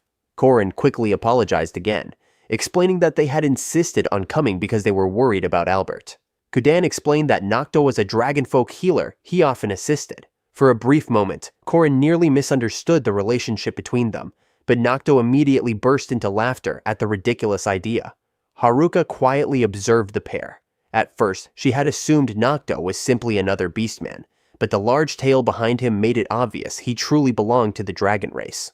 Kudan went on to explain that healing magic was extremely valuable, which often led to Nocto getting kidnapped. Because of that, Kudan frequently had to rescue him. Hearing those words made Haruka tense slightly, since she possessed healing magic herself. Just as Korin eagerly stepped closer to Kudan, clearly preparing to ask even more questions, the adventurer cut her off immediately. He casually mentioned that Nocto was a special class adventurer with countless interesting stories to tell instead. The distraction worked perfectly. Korin's attention instantly shifted toward Nocto with sparkling curiosity, while Haruka silently admired how cleverly Kudan had avoided the subject. Haruka quickly moved back to Albert's side, gently placing a hand against his forehead. A faint groan escaped his lips before his eyes slowly opened. Relief burst across Haruka's face as she called out to him, while Korin and Montana hurried closer with relieved smiles of their own. Albert glanced down at his body, surprised to find his injuries completely healed. He asked if Haruka had been the one to heal him, but before she could answer, Nocto stepped forward with a cheerful smile and asked how he was feeling instead. Fortunately, Albert admitted that not a single part of his body hurt anymore. Hearing that clearly pleased the little healer. Korin grinned teasingly and mentioned that Kudan had only just left moments ago. Albert instantly frowned in disappointment, annoyed that nobody had bothered to wake him sooner. Montana immediately took the chance to brag that he had already met Kudan before Albert did. That smug comment earned him several playful smacks on the head. Haruka tried to calm the situation by mentioning that Nocto himself was also a special class adventurer. Albert's attention immediately shifted toward the tiny beastman, eagerly asking what kind of special title Nocto possessed. Then, reality suddenly hit him. Albert abruptly asked how long he had been unconscious, only to learn it had been around 10 minutes. The boy instantly jumped out of bed in a panic. He hurriedly promised to hear Nocto's stories another time before rushing toward the exit, his eyes sparkling with determination as he explained that he still wanted to watch the remaining matches. Haruka let out a quiet sigh. Albert seemed even more fired up than before, despite losing so badly. Korin chuckled softly, saying that Albert was probably frustrated by his defeat. But if someone truly wanted to grow stronger, there was no time to stay depressed forever. For some reason, those words lingered heavily in Haruka's mind. After Korin and Montana left to follow Albert, Haruka stayed behind. She turned toward Nocto, who was carefully carrying a stack of books with his tiny arms. The beastman's calm and welcoming expression made it clear he was willing to answer whatever questions she had. Haruka hesitantly asked whether healing magic was truly something so valuable. Nocto nodded without hesitation. People capable of using healing magic could save others from severe injuries, or even the brink of death. Only 1 in 100 possessed that ability, and among them, the number who could repeatedly cast advanced healing magic several times a day was even smaller. Hearing that made Haruka quietly reconsider everything. If healing magic was truly that rare, then openly using it in front of others might be dangerous. She glanced at Nocto again, wondering whether he was not afraid after openly revealing himself as a healing mage to the world. At that moment, Nocto struggled to move a heavy table due to his small body. Haruka instinctively stepped forward to help, earning a grateful smile from the beastman. Once the table was in place, Nocto calmly looked back at her. It was obvious he could sense that something still troubled the dark elf deep inside. He gently explained that there was still time before his next patient arrived. Pulling out a chair for her, Nocto invited Haruka to stay and talk a little longer if she wished. Before sitting down, however, Nocto suddenly climbed off his chair and walked over to Geets, who had apparently been unconscious the entire time. With a patient smile, the beastman woke him up and lightly reminded him not to eavesdrop on other people's conversations. Then, with a soft push, he guided the embarrassed noble out of the room. Afterward, Nocto prepared simple snacks and hot tea for them. The warm scent filled the quiet room as the two sat together, slowly sipping their drinks. Then, without warning, Nocto calmly stated that Haruka was capable of using healing magic too, and at a fairly advanced level at that. Haruka stiffened instantly. Nocto softly explained that it was natural for her not to trust him, yet since they had only just met. Because of that, he decided to share his own story first. While nibbling on a cookie, he casually revealed that he was considered a defective magic user. He could only use healing and barrier magic, nothing more. Although healing mages rarely specialized in combat to begin with, his condition was still unusual. Haruka stared at him in shock, wondering if that was truly something he should reveal so openly. Nocto only laughed lightly, explaining that the information was already well known anyway. Then his expression softened slightly as he lowered his gaze. In a quieter voice, he admitted that he once encountered the moon god himself. Haruka immediately frowned in disbelief. Nocto continued calmly, explaining that beastmen believed in the sun god and the moon god. In the human world, those beings were known instead as Oracle and Zest. The sun governed life itself, while the moon ruled over death. One day, Nocto nearly died. Back then, his abilities were still weak, and he had been powerless to protect himself. As his consciousness faded, he remembered desperately screaming in his heart that he could not die yet. In that moment, a soft light suddenly appeared before him. When Nocto looked up, he saw the figure of a woman who looked remarkably similar to a dark elf. Her platinum hair drifted beautifully beneath the moonlight, glowing with an almost unreal radiance. He felt as though the goddess stretched out her arms toward him before gently embracing him.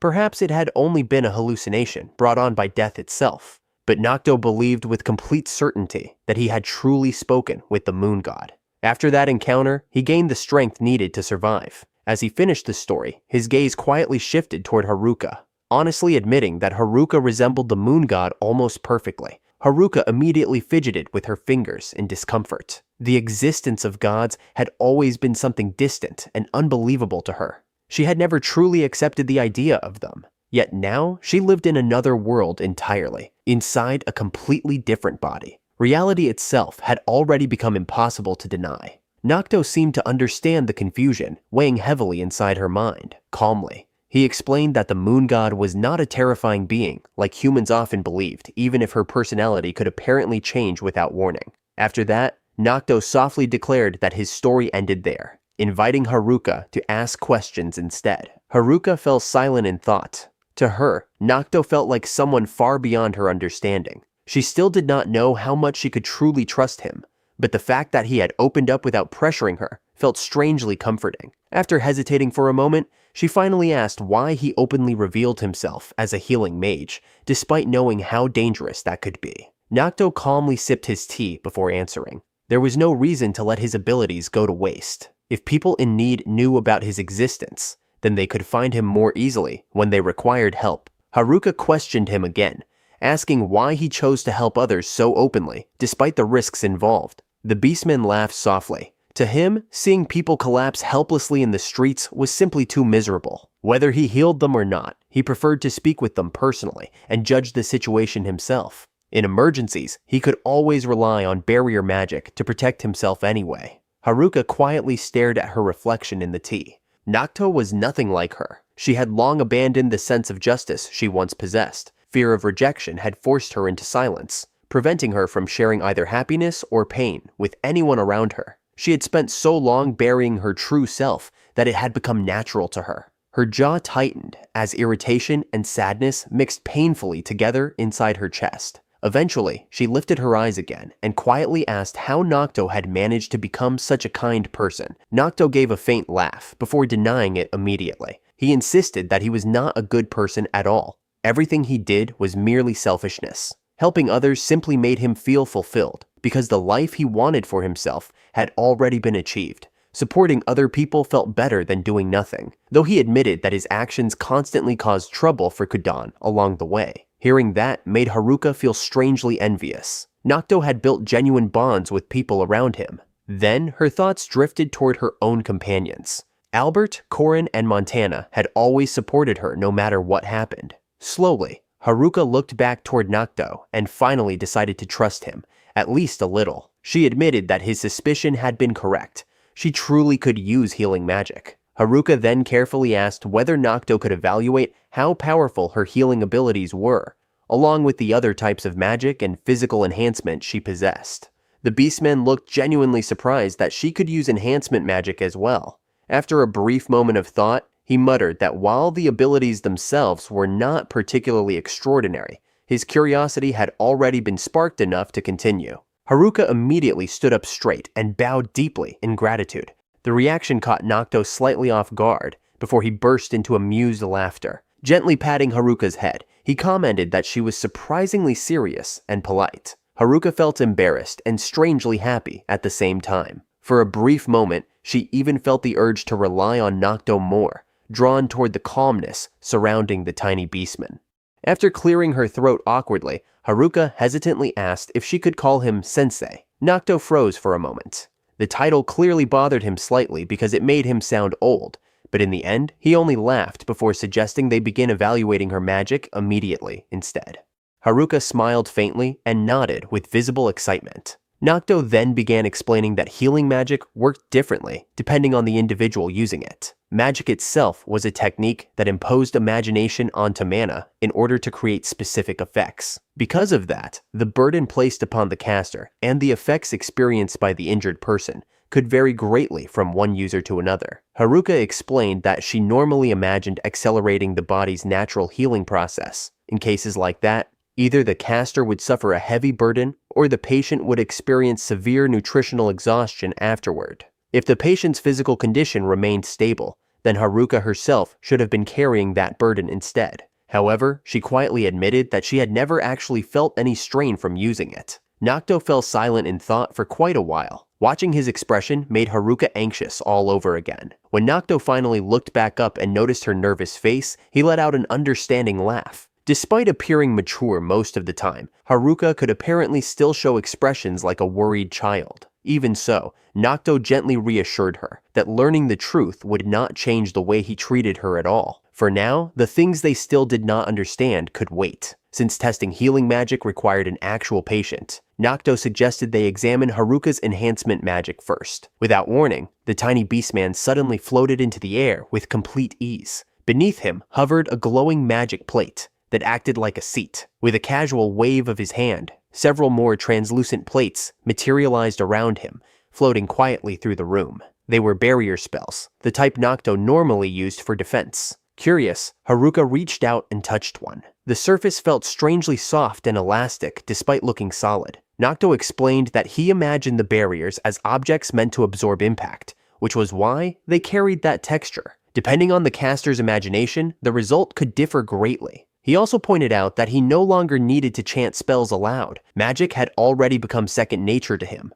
reducing the strain on his body considerably. Haruka slowly began to understand. Thinking back, the shocked reactions from Leo and Teo in the past suddenly made much more sense. Before she could continue thinking about it, Nocto called out to her again and casually asked her to punch one of the floating barriers with all her strength. Haruka tightened her fist. Since she was not striking an actual person, she decided there was no reason to hold back. She stepped forward and threw a powerful punch directly into the barrier. The instant her fist connected, the magic plate shattered completely into countless fragments. The funniest part was that both Haruka and Nocto froze in equal shock. Nocto tilted his head in confusion while staring at the destroyed barrier. From what looked like a normal swing, Haruka had produced terrifying power. The shield had been designed specifically not to break easily. If her physical enhancement alone was already that strong, then Haruka's strength likely rivaled upper-class adventurers. Nocto quickly created another barrier plate. This time, however, he told Haruka to hit it seriously. Haruka hesitated immediately, worried that destroying it again might wound Nocto's pride.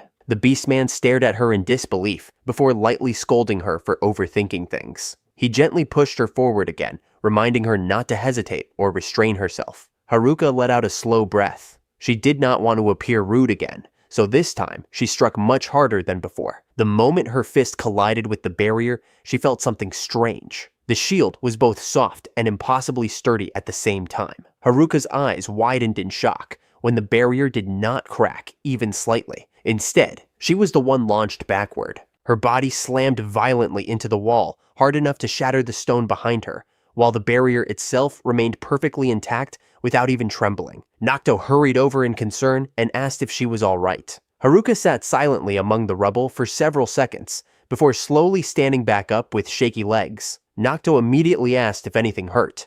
Instead of answering normally, Haruka suddenly burst into laughter, She looked genuinely thrilled. Nocto laughed along with her, relieved that there did not appear to be any serious injuries. Haruka admitted through her laughter that instead of breaking through the barrier, she had gotten herself blown away instead. Realizing how overwhelming Nocto's magic truly was, made her understand how foolish her earlier worries had been. Embarrassed yet excited, she stubbornly insisted on calling Nocto sensei once again. The beastman sighed helplessly while helping her back to her feet. At that moment, Montana peeked through the doorway after hearing the loud crash earlier. From outside, he caught sight of Haruka laughing together with Nocto inside the destroyed room. Haruka quickly noticed his presence and greeted him, while Montana admitted he had gotten worried after hearing the explosion.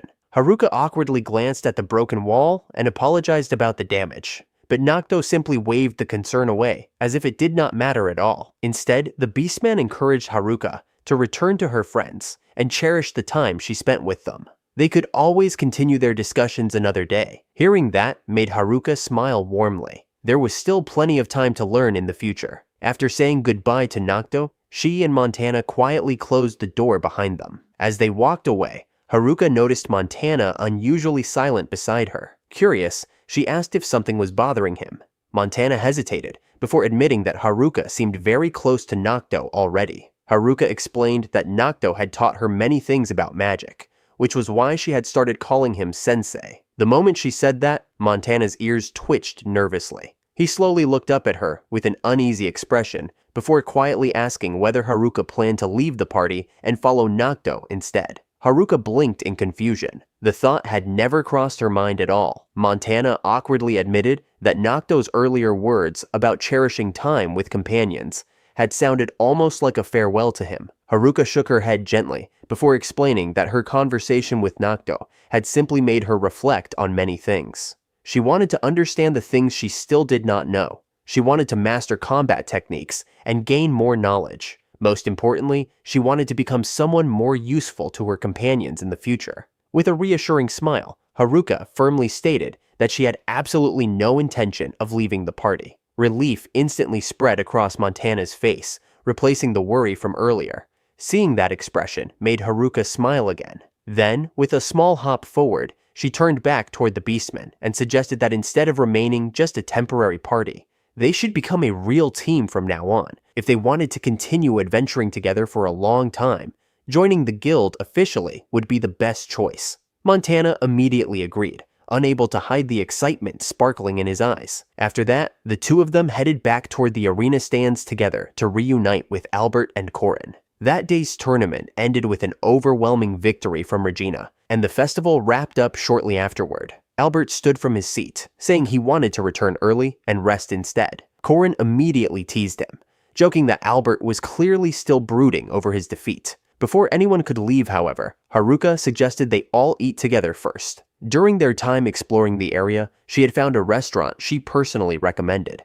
Haruka always believed that good food could ease people's feelings, even just a little. Corin enthusiastically added that they should finish the meal with plenty of sweets as well. Not far from the street they walked through, a large crowd had gathered. At first, it looked like a long shop line, but Haruka soon noticed a lifeless body lying in the middle of the commotion. She froze in shock for a moment. Nearby, Easton noticed her presence and approached the group calmly. After greeting everyone, he mentioned there was something important he wanted to discuss and asked if they could move somewhere quieter. Once away from the crowd, Easton revealed that a murder had taken place. Two people, a man and a woman, had disappeared during the martial arts festival that very day. Similar killings had already happened in nearby villages and cities as well. Most of the victims were beautiful women, leading Easton to suspect that the same culprit was responsible for all of them. Because of that, he warned Haruka to be especially careful. The moment Easton finished speaking, Corin excitedly pulled Haruka aside and whispered that Easton had basically called her beautiful without saying it directly. Meanwhile, Albert questioned how Easton knew so much about the case. The traveler casually explained that he had personal business related to it and had recently been traveling around while pursuing the killer. Many rumors claimed the culprit was a vampire, an immortal monster that drank blood and possessed bat-like wings. Among the destroyers, vampires were considered one of the strongest races, equal to giants. Sometimes they even ruled over other destroyers and built territories of their own, earning the title of Kings of the Night. That was why Easton strongly warned them not to wander outside after dark. After saying his farewells, Easton disappeared into the crowd once more. Judging from his appearance alone, the traveler clearly seemed strong. Corin casually commented that vampires supposedly had pale skin, beautiful faces, and crimson eyes. Albert immediately pointed out that the description matched Easton perfectly. The others quickly laughed the idea away as impossible, though none of them truly knew what secrets the mysterious traveler might be hiding. That night, Haruka still left the inn despite the warnings. No matter how dangerous things sounded, she simply could not remain trapped in the room, while Corin tried forcing everyone into another group bath. Besides, Haruka trusted her own strength. She doubted she could be defeated so easily, and felt she needed at least a little courage. As she walked through the quiet streets, she found herself wondering why Easton was chasing vampires in the first place. Since he wandered as a traveler, where did he even get his money from? Maybe he was secretly some noble disguising himself while journeying around the world. Haruka's imagination immediately vanished when someone lightly tapped her shoulder from behind. It was Easton.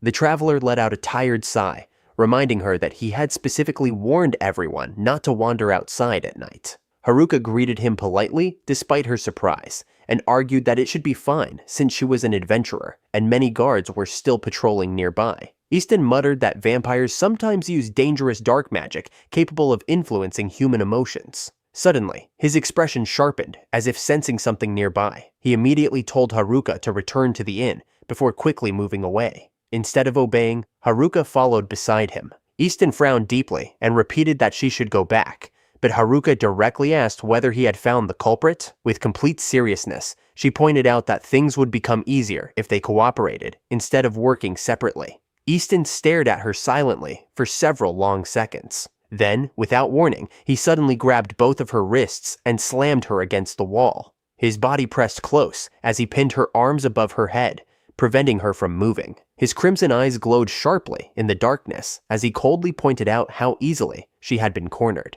If she followed him, she would only become dead weight. Haruka calmly asked if Easton himself was actually a vampire. The traveler instantly denied it, but Haruka already understood that he was only trying to scare her away from danger. She casually proposed a deal instead. If she could break free from him, then he would allow her to come along. Before Easton could properly answer, Haruka suddenly reversed their positions. With a swift movement, she twisted around and slammed Easton against the wall instead, pinning him in place with shocking force.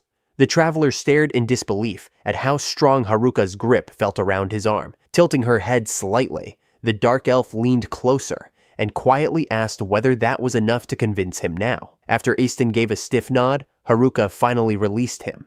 For a brief moment, the traveler looked genuinely shaken by her strength. Still, he quickly regained composure and told her to follow him. If a serious battle broke out later, he admitted he might need her assistance after all. The two continued through a maze of narrow alleyways. Even in the overwhelming darkness, Easton moved with incredible speed and precision. Haruka found herself strangely impressed. His senses and movements were far sharper at night than during the day. Suddenly, Easton raised a hand, signaling her to stop.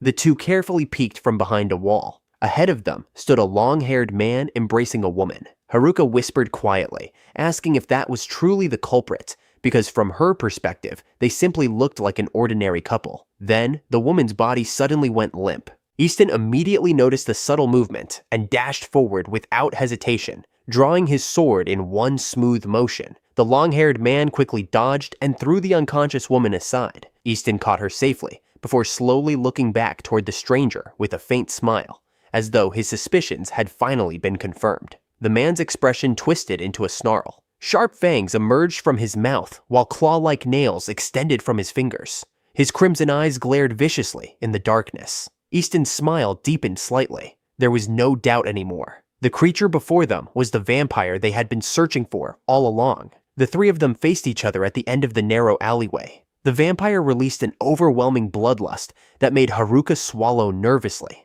This was the first destroyer she had ever encountered in person, yet Easton showed no hesitation at all. The traveler immediately rushed forward and attacked first. The vampire quickly drew his own sword to block the strike, but Easton moved far more skillfully. He slipped past the defense and sliced deeply across the vampire's right cheek. The monster instantly realized something was wrong when the wound failed to regenerate. His expression twisted in anger after noticing Easton was using a silver sword. With a furious roar, the vampire lunged forward and slammed directly into Easton. The impact sent the traveler crashing into the wall behind him, though fortunately, he did not appear seriously injured. A moment later, massive bat-like wings burst from the vampire's back. Haruka froze briefly in awe at the terrifying transformation. The vampire shot toward them in a low aerial charge. Easton immediately stepped in front of Haruka to protect her, but Haruka realized they needed to stop the attack somehow. Suddenly, she remembered Nocto and the barrier magic he had shown her earlier. An idea flashed through her mind. She stretched out her hand and quickly imagined a defensive barrier. Just before the vampire reached them, a large square shield materialized in front of Haruka and Easton. The impact slammed directly into the barrier, stopping the vampire in his tracks. Easton quickly thanked her before dashing forward once again. This time, his blade severed the vampire's left arm completely. The detached limb slowly dissolved into smoke-like particles before disappearing entirely. Before Easton could land a second strike, the vampire suddenly transformed into hundreds of bats. Easton instantly realized the danger and turned toward Haruka with a warning shout, but he reacted too late. The vampire had already reappeared behind Haruka, holding a sword against her throat while using her as a hostage. He threatened Easton not to move another step. Haruka did not feel afraid, but she understood that in this situation, she had become a burden instead. Secretly, she created a tiny barrier around her neck while thinking of a way to escape. Suddenly, the vampire frowned strangely. Haruka thought he had noticed the barrier spell, but instead, the monster simply muttered that she was unexpectedly beautiful. His voice lowered into a disgusting whisper as he claimed she would make an enjoyable meal. The vulgar tone instantly irritated Haruka. Without another word, the dark elf grabbed the vampire's arm, flipped him over, and slammed him violently into the ground without hesitation. The sheer force of the throw launched the vampire all the way across the alley. His body crashed into the far wall so hard that his appearance became completely mangled. Even Haruka looked shocked by what she had done. Her physical reinforcement had apparently become far stronger than she intended. When she looked down, part of the vampire's severed arm was still in her hand. Easton approached cautiously, grimacing slightly after seeing an arm ripped off from a throw alone. Moments later, the detached limb dissolved into countless tiny bats before flying back toward its owner. The vampire immediately took flight. While stammering in anger and humiliation, he arrogantly declared that the battle would end there before fleeing into the night. Haruka asked whether they should chase after him, but Easton shook his head. It would be pointless now. Still, with one arm destroyed, the vampire would likely stay hidden for a while. Afterward, the two of them safely escorted the unconscious woman to a secure location together. The next morning, Haruka enthusiastically told the others about the chaotic battle from the previous night. Korin immediately pointed out that hunting vampires was first-class adventurer work and insisted Haruka should report everything to the guild. Albert curiously asked whether vampires were truly that powerful. Haruka admitted they were not overwhelmingly strong, but their regeneration and ability to transform into bats made them extremely troublesome opponents. Montana then asked where Easton had gone. Apparently, the traveler had already left the city to continue pursuing the vampire. However, before leaving, he had entrusted Haruka with something valuable. The object resembled a gemstone with a strange moving shadow trapped inside it. Montana immediately recognized it as a vampire ruby, a crystal created from the ashes of dead vampires. It was a condensed mana crystal, powerful enough that even people incapable of magic could use it as a medium for casting spells, and it was worth no less than 10 gold coins. Hearing that, Haruka finally explained why Easton had given it to her. Before departing the previous night, Easton mentioned he planned to continue chasing the vampire toward the northwestern cities. As for the martial arts festival itself, he admitted he had only been registered without permission because a girl interested in him had signed him up, so leaving early was not a problem. Still, Easton had one request for Haruka as a fellow adventurer. If the vampire ever returned to the city, he wanted Haruka to drive it away. Since it was not an official guild request, failure carried no punishment. He also explained that vampires could not regenerate under sunlight, and that destroying their hearts was their greatest weakness. The vampire ruby was meant as payment for that favor. Albert looked confused. If failure did not matter, then why give something so expensive? Korin immediately teased that it was probably just an excuse to show gratitude. Haruka quietly fell into thought. If that was true, then accepting the gem felt even more complicated, especially since the vampire had escaped anyway. It almost felt like Easton had understood her personality too well. Corin then teased again, asking if Haruka was developing feelings for him. She immediately denied it, insisting nothing like that was possible. Still, deep inside, she found herself wanting to meet Easton again. Traveling together and talking about many things did not sound unpleasant at all. Meanwhile, elsewhere in the same city, a dark-skinned man continued searching for information about a missing baby. He had already searched everywhere without success, yet he refused to give up.